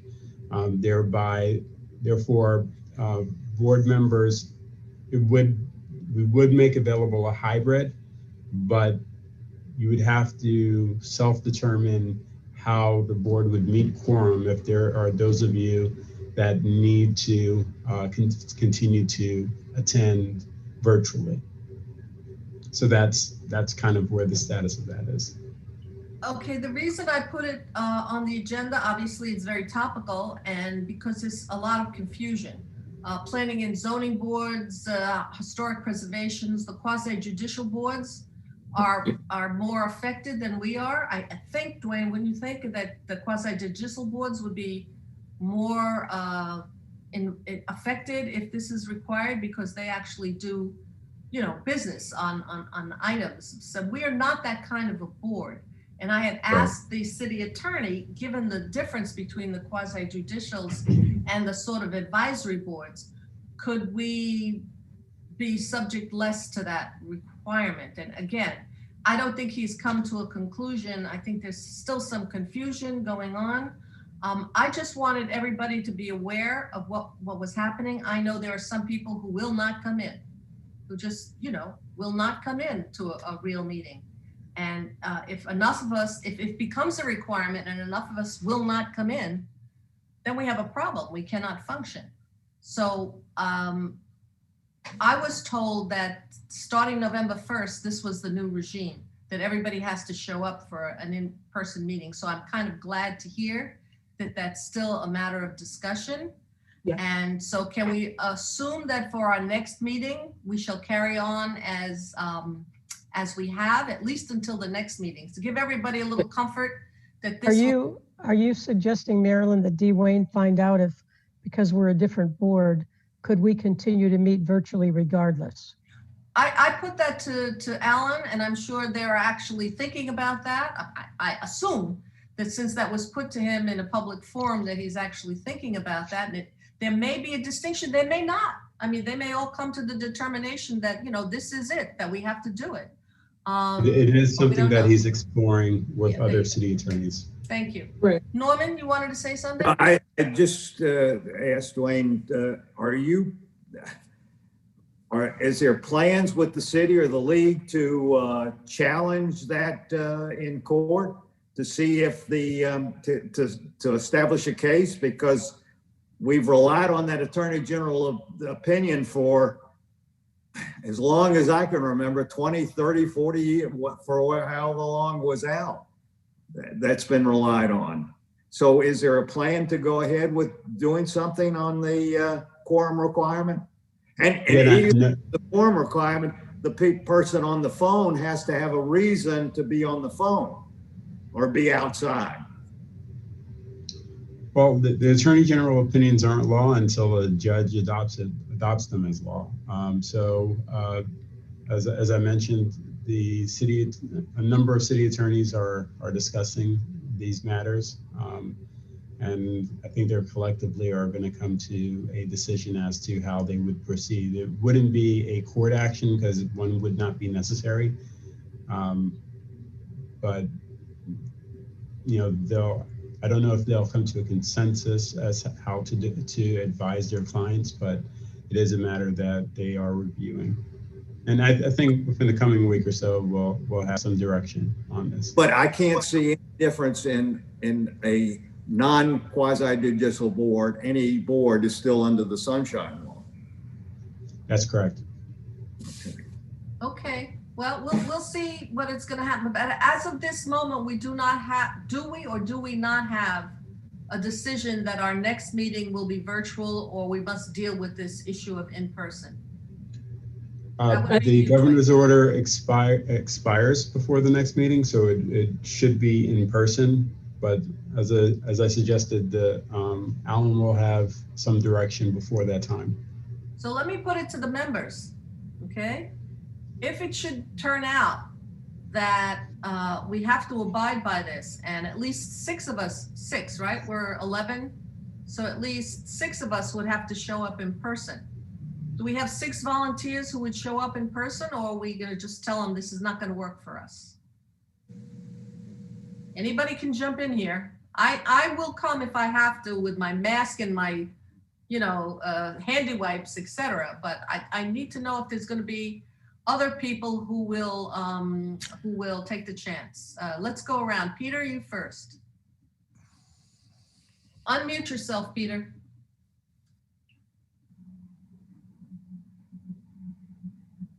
Yes, I'd take a chance. Okay, Norman, can we hear from you?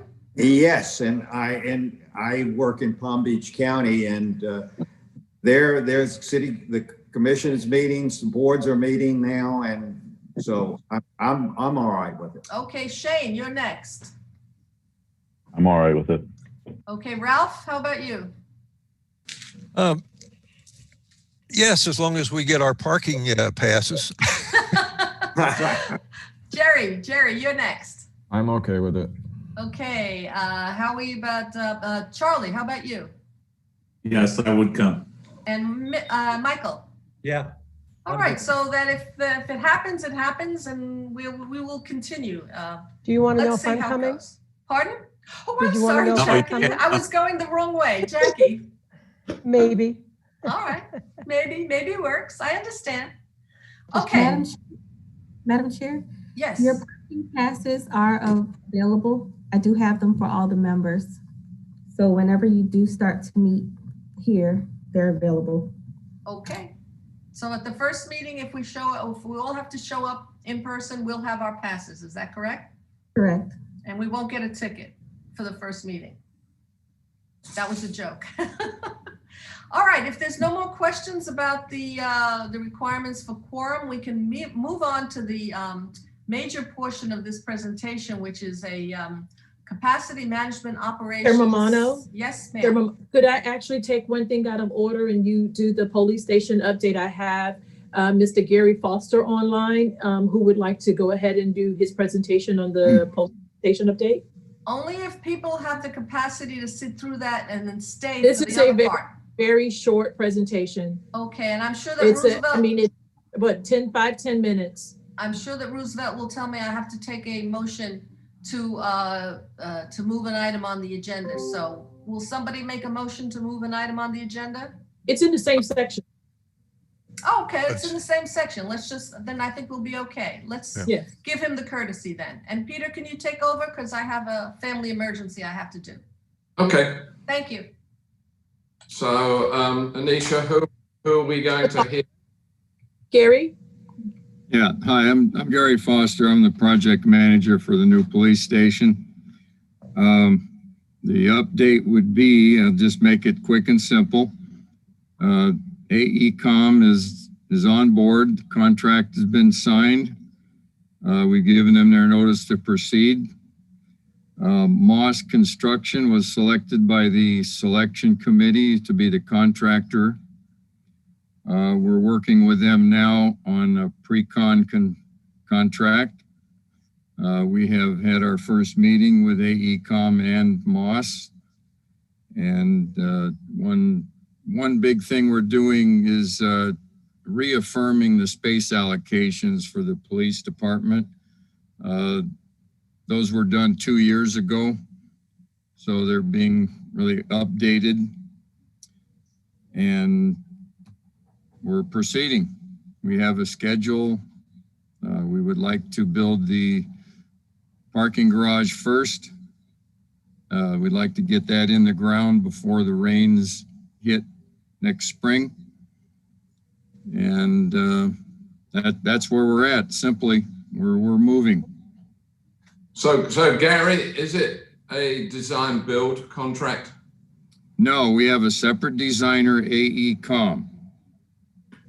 And if you want to know what they've done, if you watch football, we'll look at the SoFi Stadium in Los Angeles. That's one of their projects. They're a big national design project, and they have office right here in Fort Lauderdale. So it's going to go to 100% design and then bid?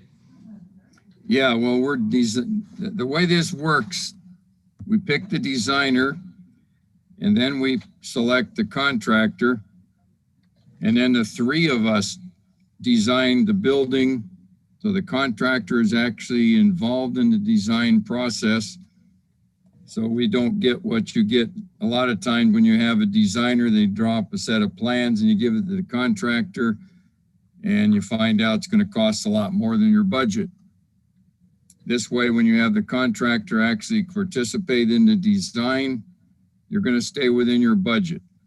Yeah, I think I'd call that construction management at risk, and it's a good way. That's exactly the contract we have that we're working on with Moss. Will be a construction manager at risk, correct? Okay. I've got and I spoke with our interim chief, Karen Dietrich, last week, and she was indicating that it looks like it's going to be about 18 months before groundbreaking. Is that coincide with your? No, it would take, it's going to take about a year, no more than a year, to design it. Now we're going to design the parking garage first, which will be relatively quickly because there's not much to it. And the design of the police station itself is going to be a lot more comprehensive. Right. But the parking garage, it's just basically steel concrete, and design it and get started. So the chair has returned, Marilyn? Thank you. I have a question. The existing station is a historic landmark. Have you put in time in your timeline for going and getting the approval for the demolition and construction of the new project? Because that does take a lot of time. You saying that building is a historic landmark? Yes, sir, it is. That's the first I've heard. Well, that concerns me, because if we're looking to get an expeditious building of this building, somebody is not paying attention to the amount of time that is required to do these things. I mean, never mind the regular permitting, which takes forever, okay? But this is, which I'd like to bring to your attention so you could bring it to your team, as an extra layer of additional review that needs to go on. All that review is part of AECom's contract. Okay. Marilyn? Then. Yes, sir. Marilyn, that's about, since I've made my walkthrough inspection at 1300 West Broward, that's one of the most deplorable buildings with, you know, if it had been, it's really up to the city to provide their inspection. That building should have been condemned. I'm not disagreeing with you, Ralph. I'm just pointing out. Amen. I've never seen a building built in 1958 that would be classified as a historical landmark. Well, that may be, sir, but trust me on this. It is a historical landmark, and you should not take this lightly, because this is a process you have to go through, and I'm cautioning you so that you will be aware of it, so that you can take care of it. I mean, it's not impossible, but it does take time. We are aware of it. Part of AECom's work scope so you are aware. is the historical landmark.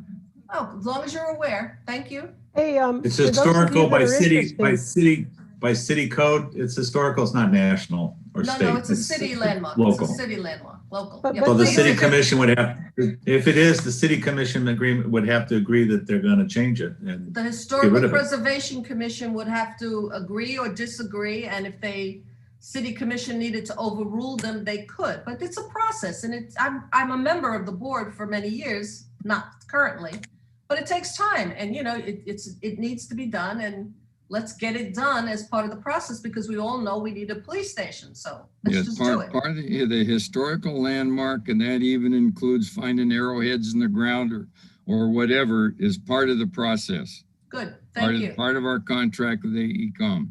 Good. I'm glad, Jerry, you weren't involved with the preservation of the Shippey House, because if you think that building in 59 is old and dilapidated, just You go should ahead and see Google the Shippey Shippey House. House. Yeah, Yes. anybody that's been through that building could question how have they been able to operate in there for the last several years.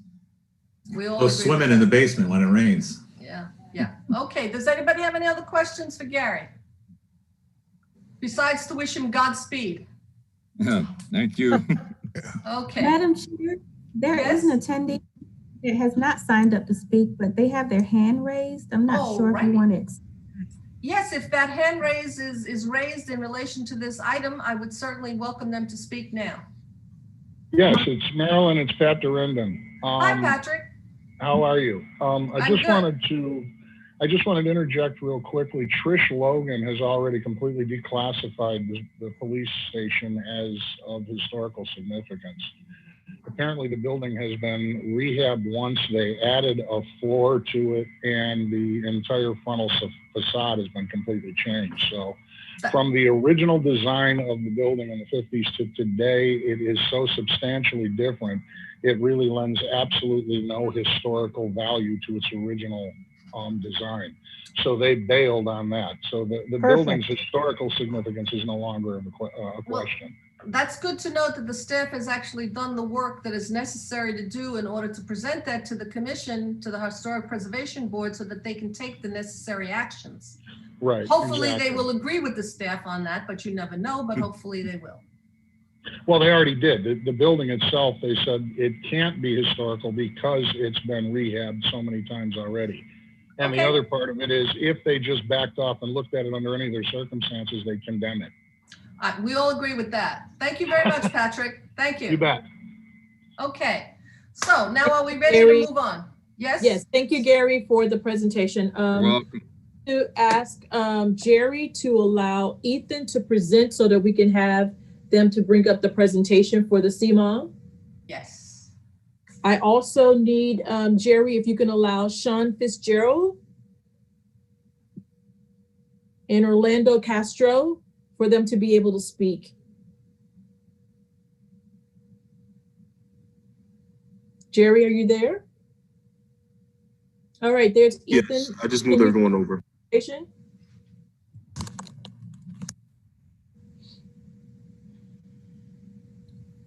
Hi, Anisha. This is Trish. Can you hear me? I can. How are you? Good, thanks. Before we get into the AM-CMON presentation, I just wanted to let everybody know, committee, Madam Chairwoman, Mr. Zeltman, and others, that we are in the process of doing a water model for the entire city. Just hopping back real quick to the previous issue. And that water model, when we model the system, we look at current and future conditions. We have population projections, so we're looking at a number of years, considering all the population that's going to be increasing in certain areas of the city. And when we run the model, we run it against 3 conditions. One of them is actual water use and maintaining pressures in the system during, max day, peak hour, and that kind of thing. We also run a fire flow analysis. So we're making sure that we can get the water to any area of the city. And then we also run a water age analysis, and the water age make sure that there's essentially enough chlorine in the system. If the water's too old, it gets a little stagnant, that kind of thing. So that model is being updated. It will be finished around December, and concurrently with that, we are helping the city update their standard operating procedures in how they approve new development and their concurrency on new development.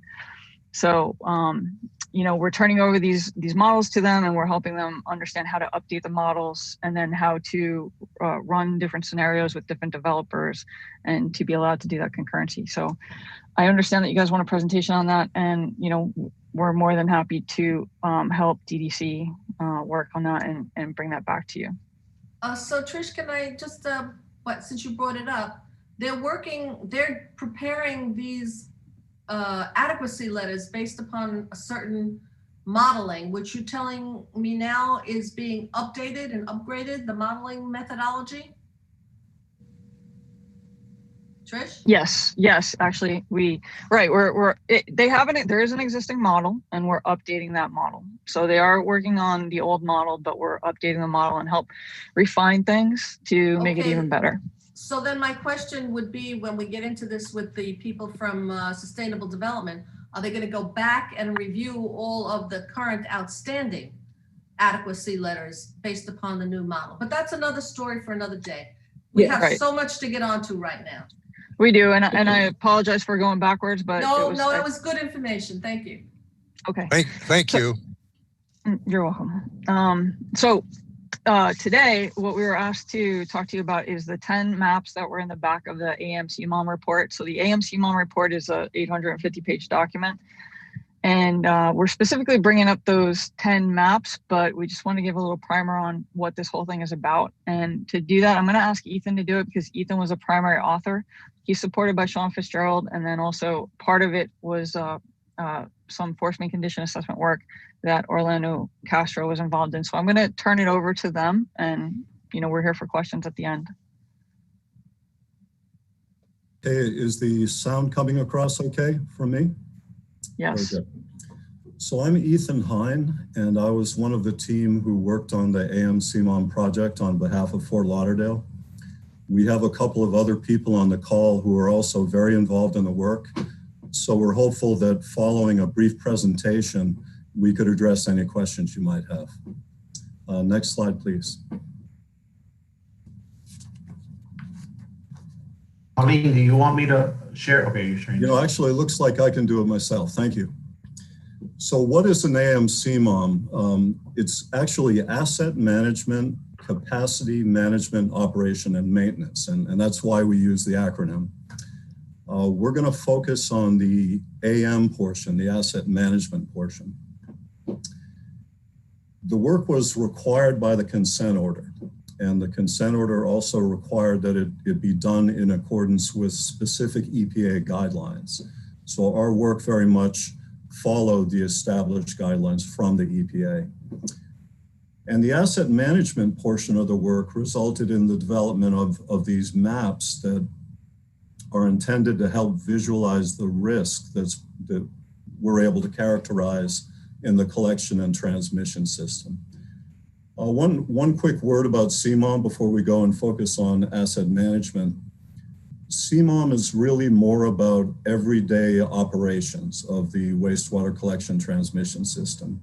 And asset management is more focused on the risk of asset failure and a kind of a capital planning approach to manage the long-term life cycle of assets. Next slide, please. I'm not seeing a down arrow for me. Okay, thank you. So how is risk calculated? We calculate risk using LOF and COF, likelihood of failure and consequence of failure. And what we're showing here is GM, PS, and FM, gravity mains, pump stations, and force mains. And we've shown some of the criteria that we use to try to quantify both the likelihood of failure and the consequence of failure. And having done those two things, we can then calculate what we think is the risk associated with an asset. Just to point out a couple of these, what we're really after in asset management is good knowledge about the condition of an asset. Now that's very hard to get, especially when you're talking about buried assets.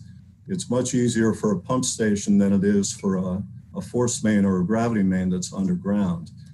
However, the development of detailed knowledge about condition is a major objective of the asset management program. Where we don't have very good knowledge of condition, we typically would use pipe age and material as a kind of a surrogate for condition based on assumptions about the expected useful life of a given asset based on material and its age and the useful life remaining.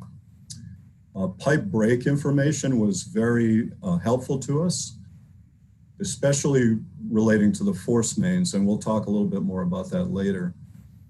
Also, environmental factors such as proximity to saltwater intrusion, which can accelerate the likelihood of corrosion. We try to look at all these things in developing an estimate as to the likelihood of failure for a given asset. With respect to consequence, just to pick out a couple of these, financial impact was an important consequence of failure criterion that we looked at. And of course, community impact.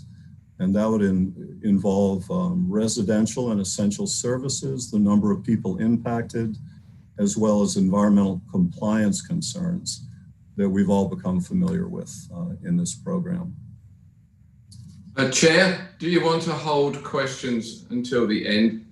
I would ordinarily say yes, except that there's a lot of information here and you'll forget the question by the time it comes up.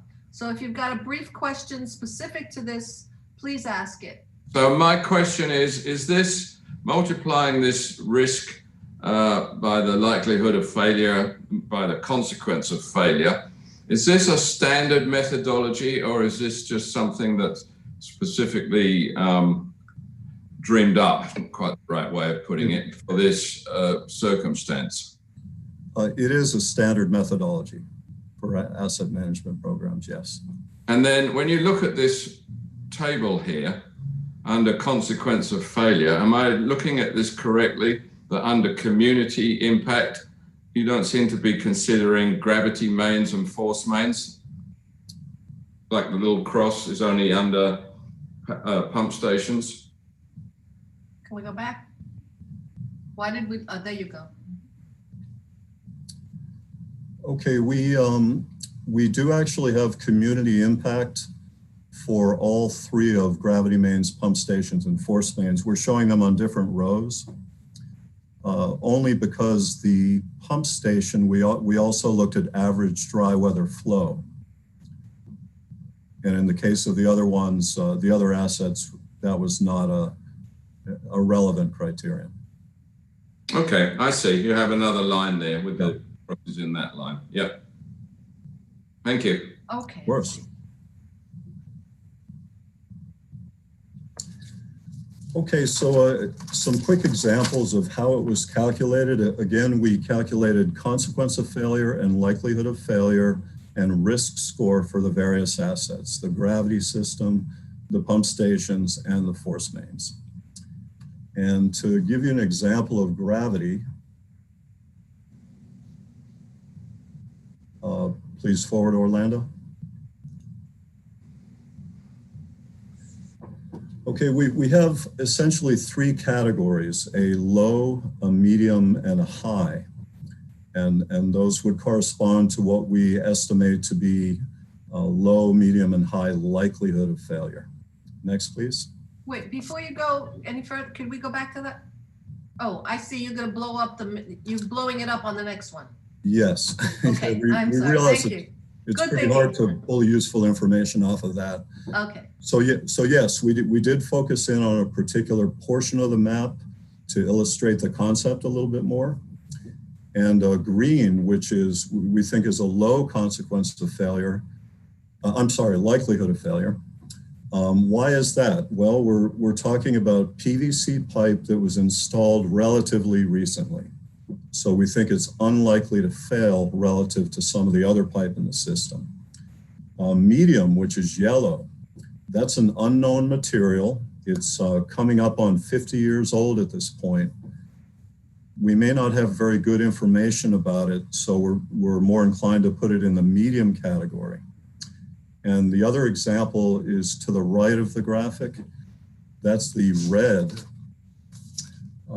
We feel that a high likelihood of failure is warranted for that particular area because it's, sorry,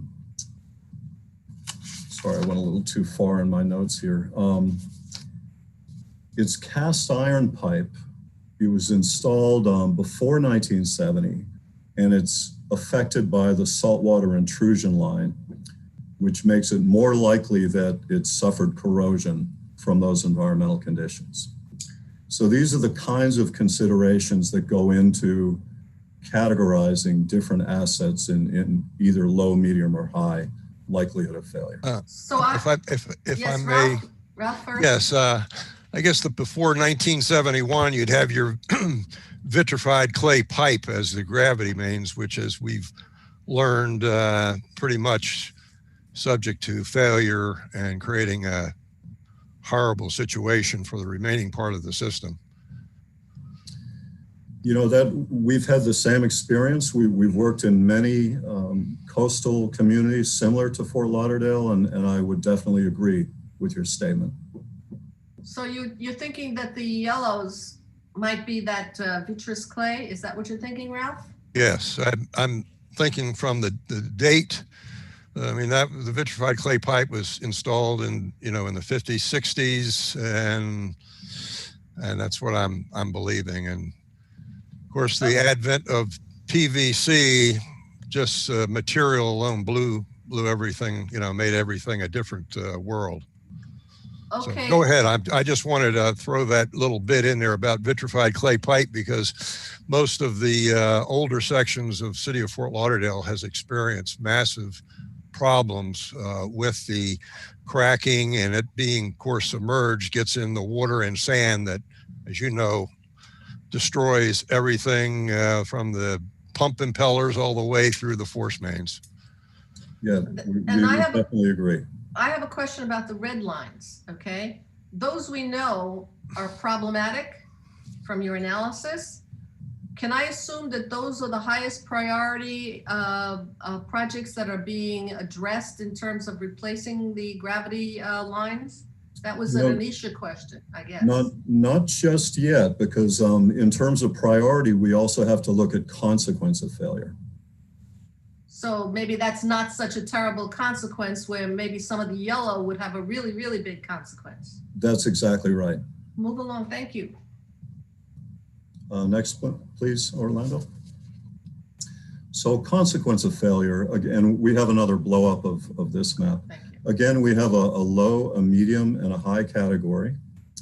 And I had touched on some of the criteria that we considered for consequence of failure. Next, please. And to illustrate a couple. Pauline, if you want, I could share the screen.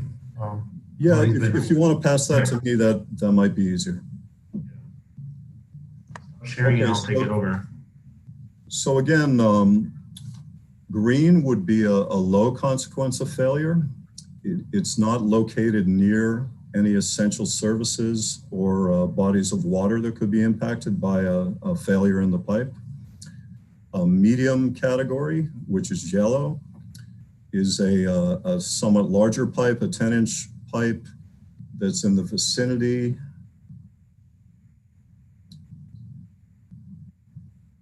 Okay, do we all have the presentation back up? Yes. Okay, I lost it for a moment.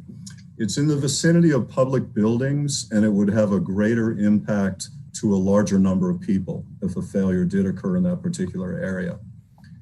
And our other example in red is a larger pipe, a 15-inch pipe that's quite deep and would be very difficult to repair if it did fail. And it's located on a busy road. So all those factors go into our characterization of that particular pipe as having a high consequence of failure. Chair? Yes, sir. So it seems to me that Fort Lauderdale might be unique in that we have a large number of bodies of water. And I almost wonder whether the consequences of failure scale should be heavily tilted towards the possibility of sewage getting into bodies of water. You know, I'm looking at these maps here, and you have a lot of green lines, admittedly small gravity lines, but they're adjacent to the Middle River and all sorts of places. And that is the prime issue facing the city, or at least as far as the public is concerned, the amount of sewer breaks that have resulted in spills into the water. I don't know if you have anything to say about that, Ethan. You know, I think we would agree with what you said, particularly when we're talking about force mains. They're a more challenging asset to handle when there is a failure than a gravity main, generally speaking. Understood. The amount of discharge into the waterway would be much higher on a force main than on a gravity main. Generally it would, yes. Okay, Right. very good. Well, this is Chair good. Romano, Let's- this is Dr. Gassman. Hi. Just a quick question for Ethan. Ethan, I think that we had, if I recall correctly, when you were starting this analysis, there was an environmental impact that was part of the priority and the weighting for determining which areas were consequences of failure versus likelihood of failure. I thought there was an environmental parameter that we had looked at as well. Dr. Gassman, this is Orlando Castro. You're absolutely right. That was a criteria. In fact, the assumption was that, especially on the force main side, anything that breaks, we assume will go to the nearest storm sewer that discharges to the nearest canal. So it pretty much ends up in the canal as part of this analysis. I think what changes the difference, and you'll see it in the force main side, is really the diameter, because that is related to the amount of flow that would be, the amount of volume that would be discharged. So for Peter, for your comment, that was something that was considered as they went through their analysis. So is it correct to say that your analysis has been tweaked or modified somewhat to take into account Fort Lauderdale's extensive bodies of water? We think so, yes. Okay. Thank you.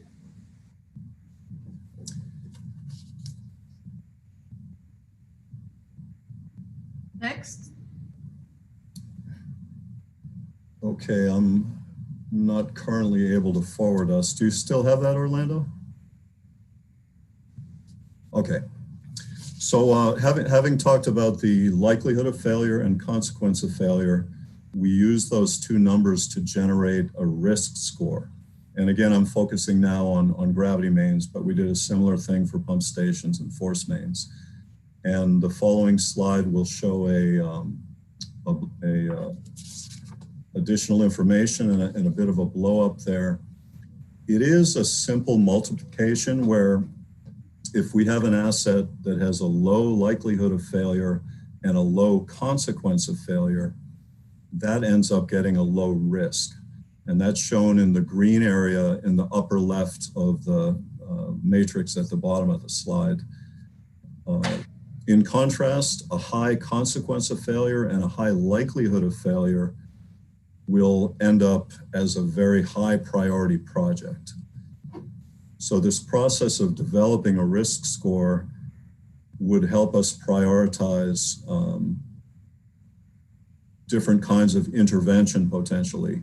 It could be condition assessment, repairs, replacement, and things of that nature. So this map is the map that I was looking for, because does this map correspond to our current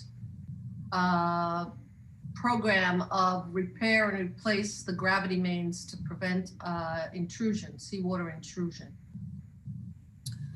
You know, I think Orlando, I would say that with respect to gravity mains, less has been done on that side. The really urgent focus has been on force mains thus far. And we have in our CIP program, and we've had it for the past 5 years, of repairing the gravity mains to prevent I&I. Does that have any relationship to this map? You probably don't have to answer that right now, but I'm making an observation that I would like to know if there's any relationship between the two. Just I think we'd like to follow up to make sure that we're answering correctly, but I can tell you that the areas thought to have the highest I&I are the ones currently being focused on in terms of the I&I reduction program. Marilyn, if I I may. think there's another map, Ms. Pamano, that I think you're referring to, which calculates that plots the infiltration as far as gallons per day per inch per mile, and that's a rate used to define I&I in a particular basin. I think that's what you're referring to, and that's what the city's using to prioritize their I&I work. Let me make a comment, if I may, on this particular, with the gravity sewers, and of course they're submerged, and if they're in a saltwater intrusion area, most of that, that salt water is going into that submerged gravity line, which ultimately goes to the pump stations, lift stations, and then ultimately going to the George T. Lomar wastewater treatment plant. But yeah, the force main has pressure out, so it's going to pretty much explode or erupt out to pollute the general area, whereas the gravity main is submerged and is under pressure and is more likely to take in the groundwater if it's saltwater intruded or anything else, along with sand, as we have found out. Yeah, that's correct.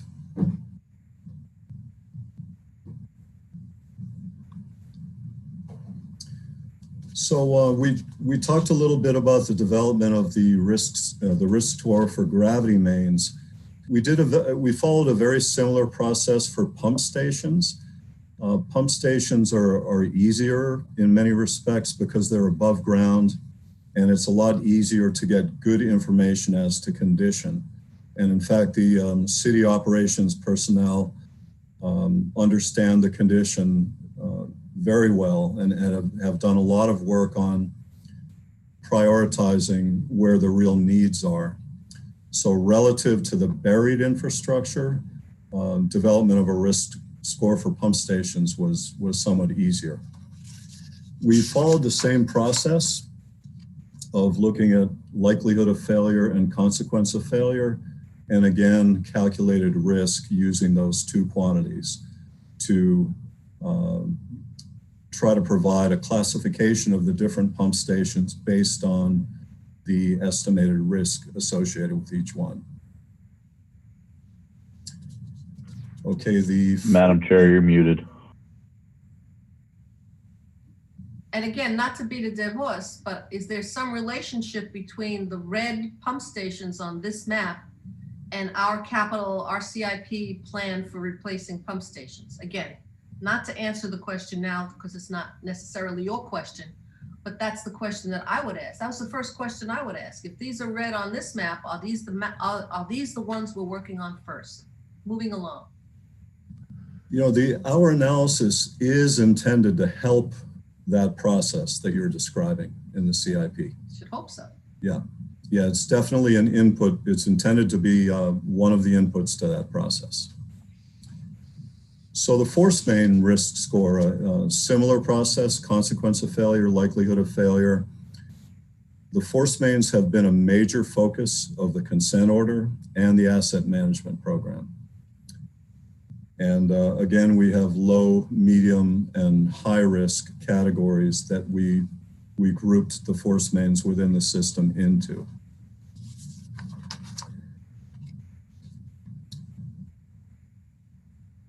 We have, and maybe Orlando, you'd like to jump in and say something more about this, but we're showing a lot here in what we think is a medium risk priority and a few in a high risk category. Next slide, please. So we did something specific on the force main. The consent order was specific. There was a paragraph section in the consent order that was specific on performing a force main condition assessment. So this information also fed into the AMCMON report that Ethan was talking about earlier. And we did the same process. Ethan was talking about scoring a likelihood of failure and consequence of failure. But the specific about this paragraph in the consent order that it required that based on the condition assessment report, we identify projects that get added to the phase 2 projects that were originally defined in the consent order. And that's what we show here on this graph. Those items in blue are projects that were added to the consent order. Those items, those force mains in black were originally in the consent order. And those in purple are a list of projects of pipelines that we recommended need to be added to the city's CIP, and the city is working on some of these were already programmed, but the city is working on running that into their CIP. So in addition to recommending what needs to be added to the phase 2, we listed about 10 segments of force main, which are those in purple. Okay, so let me see if I understand this. The original consent order said you got to do what's in black. And then you went out and you did this assessment and you added the blue. Are those the extra projects, the phase 2 projects that are raising the cost of compliance with the consent order significantly? Yes, ma'am, that's correct. Okay, and what about the purple? They will continue to raise the cost of the consent order. But they're not tied to the consent order. But they're not tied to the consent, but the blue is. Okay, but at some point we have to do the purple. I mean, we have to do it. So you're saying all of this, the black, the blue, and the purple has got to be done at some point. The blue faster than the purple, and the black being done right now. The black and the blue, because they're both in the consent order, need to be done before September of 2026. Okay, so we're gonna have to find enough money. How much is it gonna cost to add the blue to the original consent order? Do you know? We did, that was part of the cost of corrective action report. Don't have that number on top of my head. But we do know, it was reported to DEP. There was a deadline in July that after we complete the force main condition assessment and recommend those projects, that we give an updated cost of corrective action. And I think those are the costs that you're referring to. Yes, it is. Yes, it is. Yeah. And so my question then would be to Anisha, where's that money coming from? Is that money going to be coming from the next tranche of $200 million? Or do we have a fund balance someplace that we're going to use? Where's that money going to come from? Because that was a lot of money. I remember it was like close to $50 million to add the second round of projects, these phase 2 projects to the consent order. So again, this has been fabulous for me because I can see, I'm a graphics person.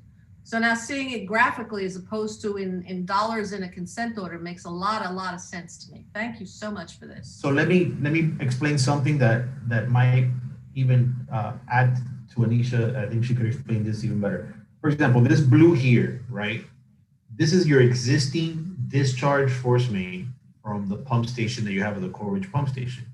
The recommendation is to rehab or replace, and the city is replacing that. That's the north redundant line. The city has already allocated some budget for this. This is being replaced along with the as part of the north redundant main. The city has already completed this one. So there's a couple that the city has already done and have budgeted, have encumbrance on. Yeah. Okay, thank you very much. Chair? Yes, sir. Chair. So on the force main risk score, and picking up on something you said earlier, I wonder if it would be possible for the consultant to compare this directly to 2 or 3 pages in the RIS report that list high risk force mains that in their evaluation had high pressures and velocities, because I'm not sure that just what's read there includes everything that has been done, and all the things that are in the RIS report, which has proven to be very good in terms of its evaluation of what has happened to date. If I may, Mr. Partington, this analysis, this is Patricia Carney again, this analysis used a more current model. The RIS report, the model used in the RIS report was not calibrated. So we went ahead and revised and updated the model and calibrated the model. And when we performed our analysis, we were using that updated information. So the RIS report was pretty good in predicting some of the ones that were added to the consent order, and even some of the ones that the city has started working on, which were the second set added to the consent order. But with regard to the remaining projects that we're suggesting be added to the CIP, I'm not sure how they compare, but I feel very confident that our data is the best data available to the city right now in making those predictions.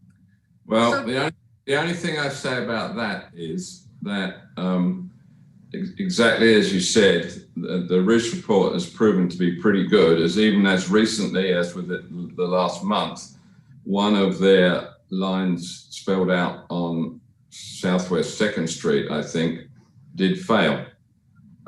So I hope you're very confident of these yellow evaluations. Yeah, sir, and we can, if you like, it's not a problem to just give you a comparison of anything that they said was risky versus what we're thinking, what we assess it to be. Trish, I would really appreciate that because, and I'll get to Roosevelt in just a second. I would really appreciate that because I'm looking at this as a sort of an update of the RIS report. Would that be a reasonable characterization? A more refined. A refined, good, thank you very much. A refined version of the RIS report because, the RIS report is like a little bit stale and maybe it's good that we have the most up-to-date information. Roosevelt, did you want to say something? Thank you, Madam Chair. And most of what I want to question have already been clarified, so I'm good. Okay, thank you very much. All right, so we have force main risk score. You want to continue with the presentation, sir? Sure. I think that pretty much brings us to the end of the material that we had prepared. And as I had mentioned, we have a few people here who have been very involved in the work, and we could try to address any other questions you might have. Group? I think I'd like to bring the discussion back quickly to the question of the moratorium. And the way I said it before was we have this infrastructure that has been evaluated according to the latest methods as at a high risk of failure. So what, if anything, do the consultants think they're able to say about the ability of the city to place more load onto infrastructure that they are classifying as at high risk? Sean, would you like to take this one? This is something you and I had talked about previously. Yes, sure. Hi, everybody. So I'm Sean Fitzgerald. So I work with Ethan on this, and I've been working on these kind of things for about 28 years. So have dealt with a lot of these infrastructure issues, capacity and assurance. What I will say in terms of the question of the condition, the physical condition of these pipes and the additional load on them, from the question about the moratorium, is that we are at the stage, like Ethan said, where a lot of this information, and while it is the best available information that we have, a lot of it is not based on actual direct testing and CCTV data. So when it comes to the question of, hey, do you have significant confidence that it's X probability of failure? It's more of, we provide this desktop risk analysis to say, these are the areas you need to look further and more directly to make sure that you get a real condition assessment on it. The force mains were a little bit different early on because we had good record, there were records of past failures that were heavily leveraged in that analysis. So there was a lot more certainty regarding the condition of those, whereas the other ones, the next steps is a much more detailed and priority condition assessment for that, where you get better. It's always about getting better information. There's hundreds and hundreds of miles of pipe, and it's tough to get that all at once. So that's why part of this is prioritizing. So would a summary of that be that without further investigative work into the high risk infrastructure, it would not be possible to make any kind of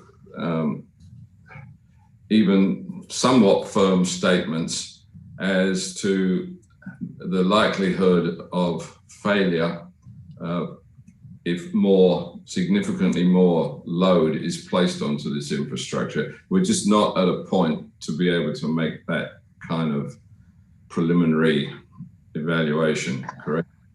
You're absolutely correct. And what we often do in these types of situations, we look at where development pressures are and actually further prioritize our assessments from both a capacity and a physical condition standpoint to make sure there aren't issues that may come up that we have to address as soon as possible.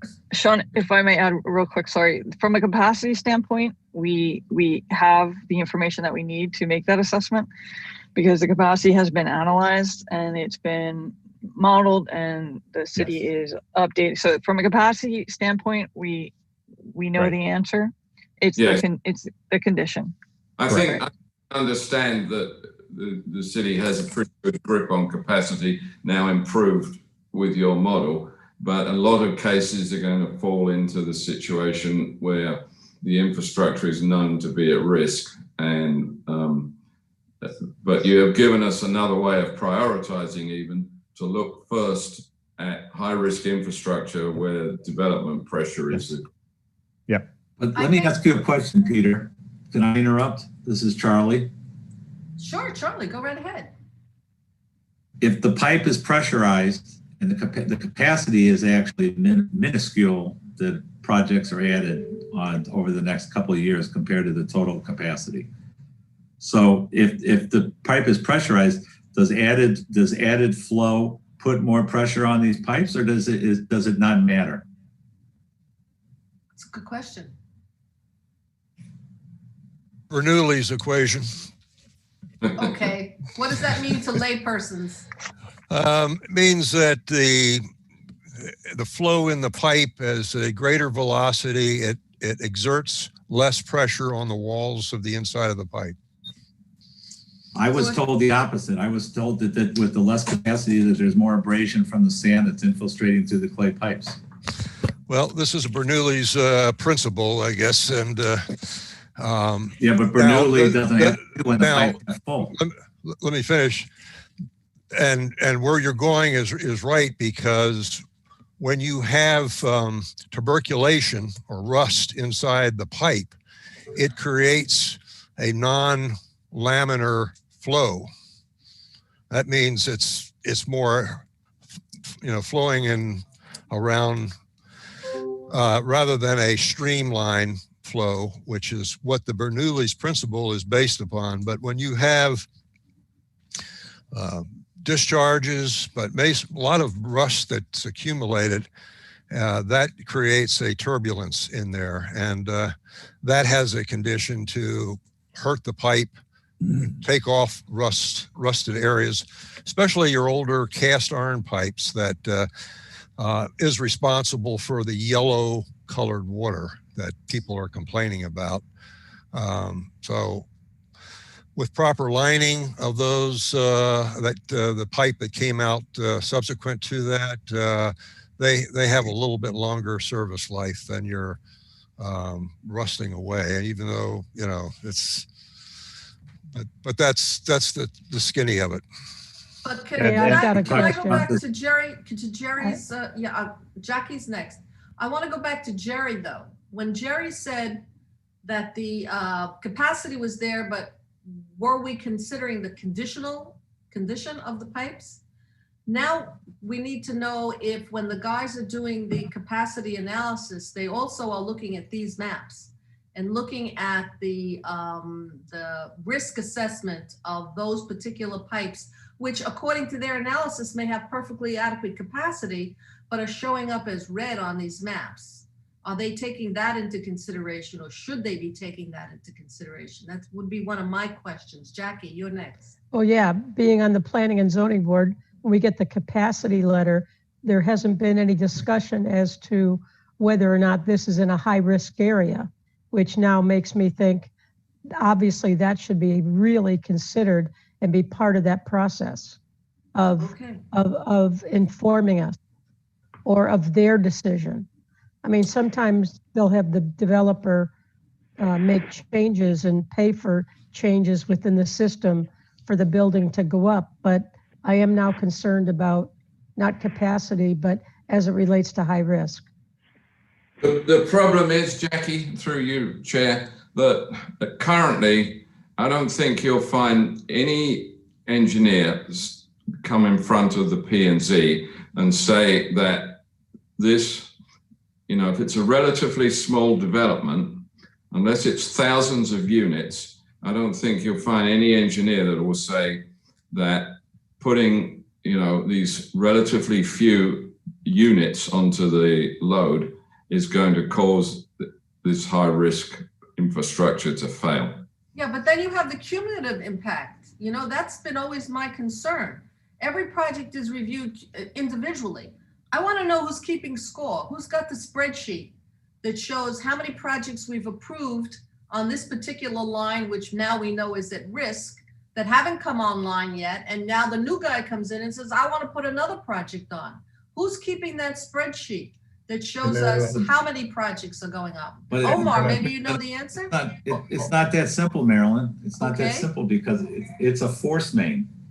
So the force main is pressurized, okay? Okay. So that force main, if it's below capacity or at capacity, doesn't really matter because typically you got a pipe that's falling apart that's pressurized. Well, the pressure is not going to change. The pump station creates the pressure that pushes the sewage through that pipe. So the pressure doesn't change.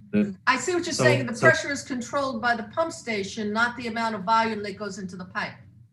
Correct. So the answer is anything that's at risk needs to be replaced, and whether we add more units or not is not going to affect when this pipe falls apart. And from what I understand, at least from Chris Lagerbloom on the large 48-inch line that runs from Commercial and Bayview down to the 17th Street, is basically the entire bottom of that pipe is gone.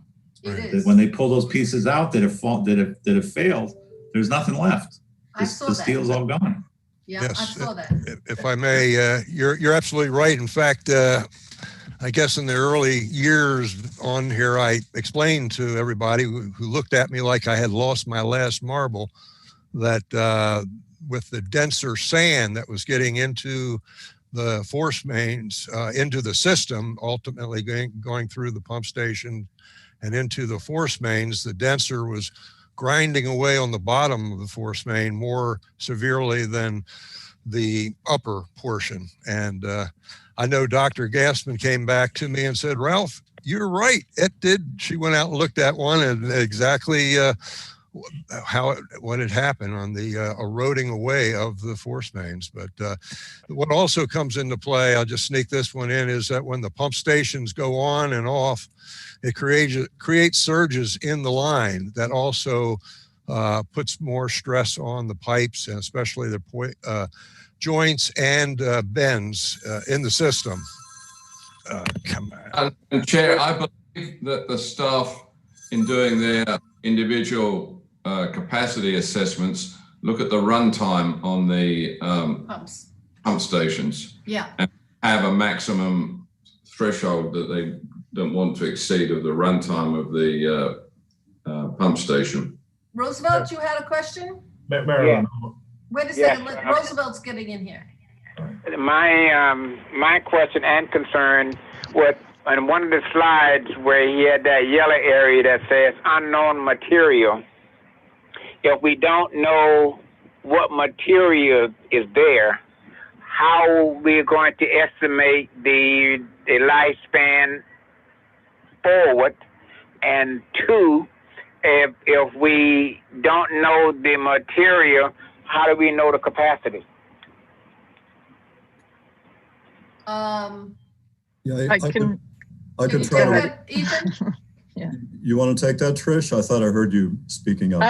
Yeah, let me give it a shot. So when we saw something that we didn't know the material or the age, or there was something unknown, that ended up getting a higher risk score, right? Because we just weren't sure. And so therefore we had to, be a little more careful on how we considered it. Generally speaking, we know the diameters of everything, and that's what plays into your second part of your question, which was the capacity of the system and the pressures and the velocity in that line is the size. And generally speaking, we have a good feeling on the size of all of it. It's really, sometimes it's when exactly was it installed or what is it made of. Without digging it up, it's a little hard to find out what it's made of. And without having the as-built when they were installed, say like 1963 or whenever it was, it's a little bit hard to pinpoint that age. But because we didn't know, we increased the risk on that piece of pipe. Okay. Hey, Marilyn. Yes, over here. Hey, just to your question about who's keeping the database, we do have a database. The people that write those capacity letters that do all the analysis, they have this spreadsheet with new development, possible developments, and at a certain time, some of those developments drop out, and so they're taken out of the list. There is a time period, so there is a record of all that. That is excellent information, and I'd like to see that when we have our presentation from those people, so that people can understand that. Because a lot of people, it's not intuitive, and it's good information, and part of our job is educating the public and making this information knowable to people who have these concerns. And I think that's a very important part of the process, the cumulative impact, to know that somebody is keeping track of this, and this is like a moving target, and it's not like you just keep adding and adding and adding. Sometimes some things drop off. How long do those capacity letters last for? If you're not in the ground by a certain number of years, do you lose that capacity letter? The capacity letter is 1 year. And 1 year? If there is no any what do you call it, looking for the word. If there is not any progress on the development, then after that year, they go away. So if I don't get my project into the ground in a year, I have to go back and get another capacity letter. That's correct. Okay, Yeah. good to know. Good to know. Marilyn? Yes, sir. Ralph. Ralph, we can't hear you. Myself, okay. I just want to thank for this presentation because unfortunately the city of Fort Lauderdale had not years back done their responsible job as a utility owner in keeping track of the as-builts and the degree of the date installation, the type of material, any lining, any specifics.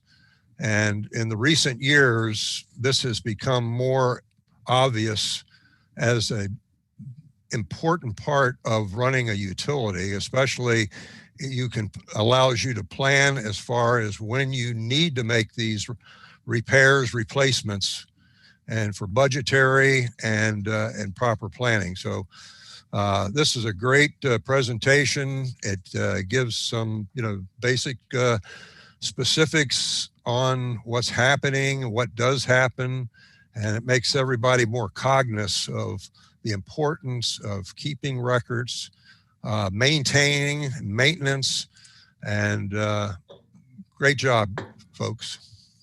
Thank you. Thank you very much. Okay, does anybody else have any questions or comments about this presentation? Madam Chair, you Yes, have ma'am. someone lined up to speak. They Oh, didn't excellent. say whether or not it was on this subject, but this is the last one under new business. Okay, well then let's let that person speak. Who is it? Board Corbin. Okay, Mr. Corbin. Are you on the line? Moderator? Mr. Corbin, you need to unmute yourself. Yeah, here I am. Mr. Corbin, do you want to talk on this one or do you want to talk on the water treatment plant? I'm talking about the water treatment plant. Okay, then we'll come back to you on the water treatment plant. Okay, good. Jackie? Yes, so in the discussion of the moratorium, have we finished that discussion or are we going to wait until you get the next presentation on how they decide capacity letters? Well, that's a good question. I definitely think we should wait until we talk about the capacity letters because that is, from what I understand from the city attorney, that is the hook. If we have a problem with those capacity letters and the way they are determined, that would be the only way that we could even address a moratorium, because you got to have data. You got to have some, according to the city attorney, it has to be real data, real reasons. And at this moment, other than that some things are riskier than other, I don't see any data that would support a recommendation for a moratorium. That's my point. Okay, so then the only additional thing that I would want to see before I was comfortable with it is how do they calculate those capacity letters? And do we have a high level of confidence in the way they're doing that? Roosevelt, you had a question or a comment? Yes, just a follow-up, Madam Chair. What I also would like to know from the attorney, he used two terms that I'm not sure about. One was short-term, and the other one was temporary. And I don't know what time frame we talk. Temporary, we talking about a week. We talking about 10 days. We talking about 6 months. And short-term is the same thing. When he says the moratorium will be short-term and the moratorium will be temporary, I don't know what that means. Okay, is Dwayne still on the line? If he's not, Roosevelt, what I can tell you from my own experience, when I did a moratorium on adult uses in New York, we did it for 6 months at a time, pending a study and pending legislation. And then we had to do it another 6 months because we hadn't finished. But that was pushing the limit a year. It's really got to be specific to how long it takes to come to a conclusion that would result in the lifting of the moratorium. It doesn't go on forever, but it's got to be enough time to address the problem that you've previously identified. So I appreciate it. That's not a legal answer, that's a planner's answer. Thank you. Any other questions? Okay, so let's move on to what, let me get my agenda. Can we lose the screen now and get back onto the agenda screen and see how we're doing? Does somebody have the agenda screen up? Or if you give it to me, I'll do it. Pauline's bringing it up. Thank you very much. Okay, my goodness, agenda. All right, we just have Almost a few. 5 o'clock. Oh gosh, really, almost 5 o'clock. Why don't we, with your permission, since we wanted to talk, well, I don't know. Breaks since September 2020, is that just a listing, Anisha? It's just a few, it's not a lot. I have Abby, he's going to talk about the one SOS that took place, and I have Rick that's going to talk briefly about any main water main failures that we've had, but it's not an extensive list. I think we can get through this. Okay, let's do it. Thank you, Madam Chair. There was, we had several incidents, about 2 or 3 for sewer SSO, notably the one 919 at 1203 Southeast 2nd next to the Himmershey Canal, where we had a testing port that was installed in the pipe. When the pipe was installed some 40, 50 years ago, it broke and we had a discharge. We have another situation next to pump station A7, which is downtown across the county garage where the railroad track. And that was an old 12-inch cast iron pipe failure due to age. And we have a small SSO at a pump station D54 on the southwest 34, all the way southward part of the city. It's a pump station that got ragged up and overflowed. That's all the sewers that we have. Rick will elaborate on the water. Rick, are you with Hi, us? everybody. Yeah, since the last meeting on the 21st, we've had about 9 water main breaks. Most of them were small 6-inch water mains due mostly to corrosion or age issues, or possibly, poor bedding due to construction. And all of these, were not all of them, but most of them were cast iron pipes. And some of them were subject to salt water, like we had recently just here on Southwest 8th Avenue. That was right next to a storm drain that was leaking, and it corroded the pipe pretty bad. So we've had 9 breaks, most of them small, again, 6 inches. We did have the one 10-inch leak on actually a brand new water main installed by a contractor just a couple of weeks ago. We took care of that as well. Okay, Anisha, what I had asked if it was possible to do is every time we talk about this, sometimes you forget what you heard last month. So is it possible to keep a running tab on sewer breaks and water breaks? Let's say, going back to, I don't know, the beginning of the year. Is it possible? Can you do that? Okay. Yes. Okay, that would be a good item for the next meeting as one of the backup items, so we can see. Okay, so that'll just be information. Just information, yeah. Got it. Okay. Okay. So going back to January of this year for sewer as well as water. Yeah, let's see what that looks like. Okay. All right, the next one, wastewater. The next item, Abby already spoke about this one. This is the one that is a item that's going to be on tomorrow's conference agenda, where Roger's going to talk about the amended consent order and water quality assessment and the Tarpon River and George English Lake. So this item will be discussed tomorrow during conference at 1 o'clock. So I would suggest that everybody who's interested in this one just tune in to the conference meeting for the commission and get that information. Details on the owner's representative role. This is an important one. It is an important one, and it's one that continues to evolve. As I mentioned to you when I spoke with you earlier in the week or last week, we just recently shifted this over. And so we have one of our project managers, Stephen Hilbert, who's going to take the lead on this because we were just trying to trying to figure out how to prepare the RFP for this, owner's rep, because the one from AECOM is very different than what we need for this. And so this is something that we don't have a subject matter expert within the city to prepare this, but we've been working on. And I know we've been providing you with that same explanation, but that's where we are right now. Mr. Hilberg should be able to have much more information next month on those specs and so forth, because he is the project manager that has been working on the FIVEASH reliability project as well. Okay, well, the reason why I think I'm sure people have something. Peter, you want to say something about this? I believe, Anisha, on the agenda, the commission is rejecting 3 unsolicited proposals on this. Is that your memory? On which one, sir? On the FIVEASH water plant. That's what we're talking. That is not going to be on the next commission meeting. That is something that Raj is still looking at. He and I did speak about that this morning.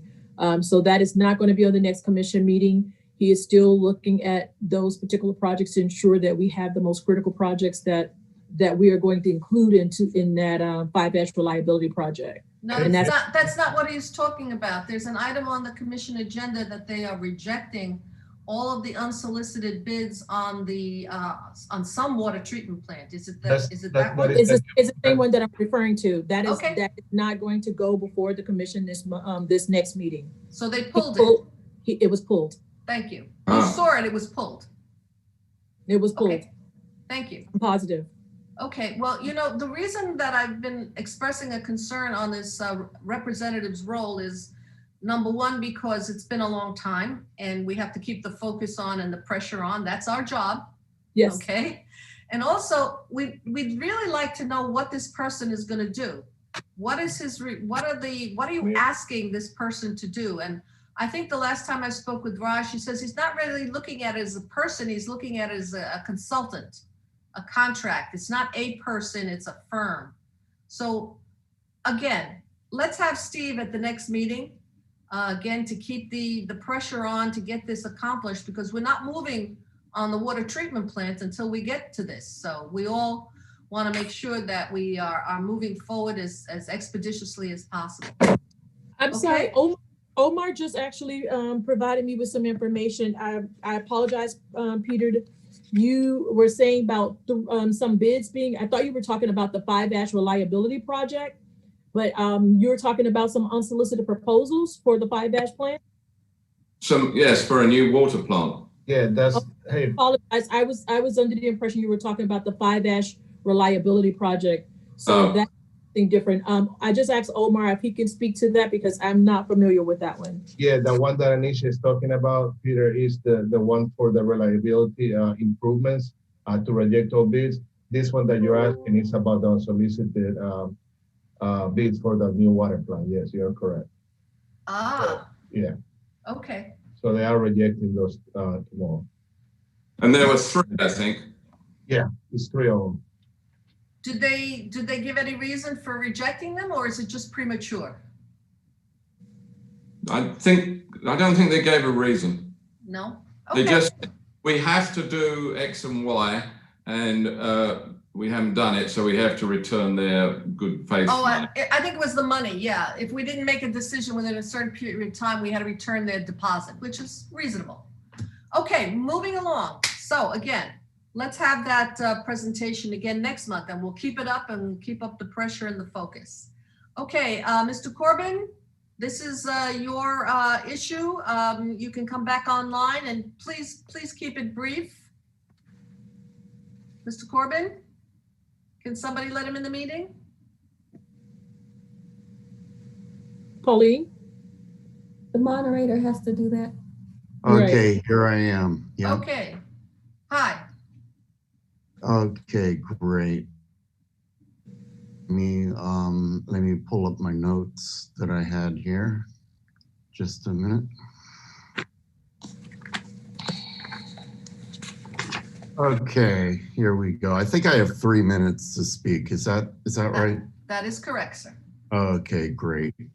FIVEASH puts out green water.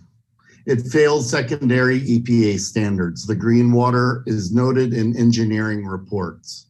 This green water turns yellow as it flows through the very old water lines that go to the beach, which need to be replaced. Some people, including the mayor and the chairwoman of this committee, believe that yellow or green water can't hurt you. It can. Here's why. The green coloring is natural organic material. Consider it dirt, which is harmless until you mix it with chlorine. It gets much worse when you mix it with a combination of chlorine and ammonia called chloramine, which is what we do. This creates disinfectant byproducts, DBPs, which are EPA-regulated toxic carcinogenic chemicals that cause cancer, birth defects, etc. The solution is to filter out the green, natural, organic material. How? Follow the Reese report. Get the full pilot study done.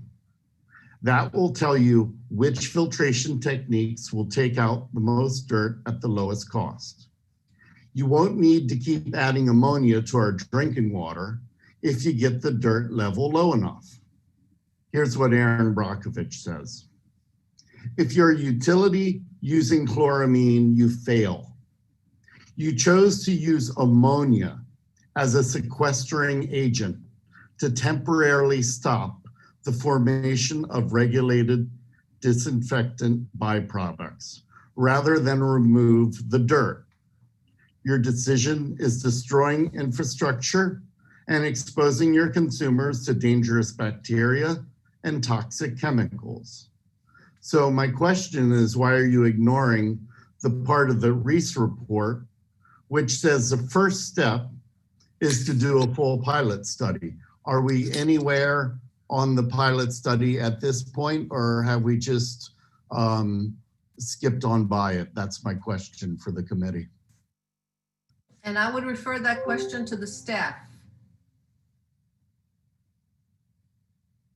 Hi, Marilyn, it's Omar. Hi, Omar. Actually, we are talking to Reese right now about doing this work. So that's in progress right now. So we're considering doing the full pilot study? We are considering it, yes. That's great. It's taken 3.5 years, but I mean, better late than never. That's wonderful news to hear. Thank you very much. Okay, Mr. Corbin, thank you very much for your input. And for the record, the chair has never opined on green water one way or the other. Yes, you have. You said it can't hurt you. So that concludes our meeting for today. All the people who wanted to speak have spoken. And we will be looking forward to our next meeting. Does anybody want to say anything before I adjourn? Any of the members? Be safe and take care. Amen to that. Ditto. Thank you very much, everyone. The meeting is adjourned. Motion to adjourn. Seconded. Madam Chair? Yes, Pauline, adjourned. Once we have a decision about whether or not we'll be going back to our normal schedule, the first Monday of every month or the third Monday, I'll send you out an email. Okay, well, but as of this moment, it's the third Monday. Correct. One way Correct. or the other. No Okay. way. One way or the other. Thank you very much. Again, we are adjourned. Goodbye, everyone. Bye, Marilyn. Thank you.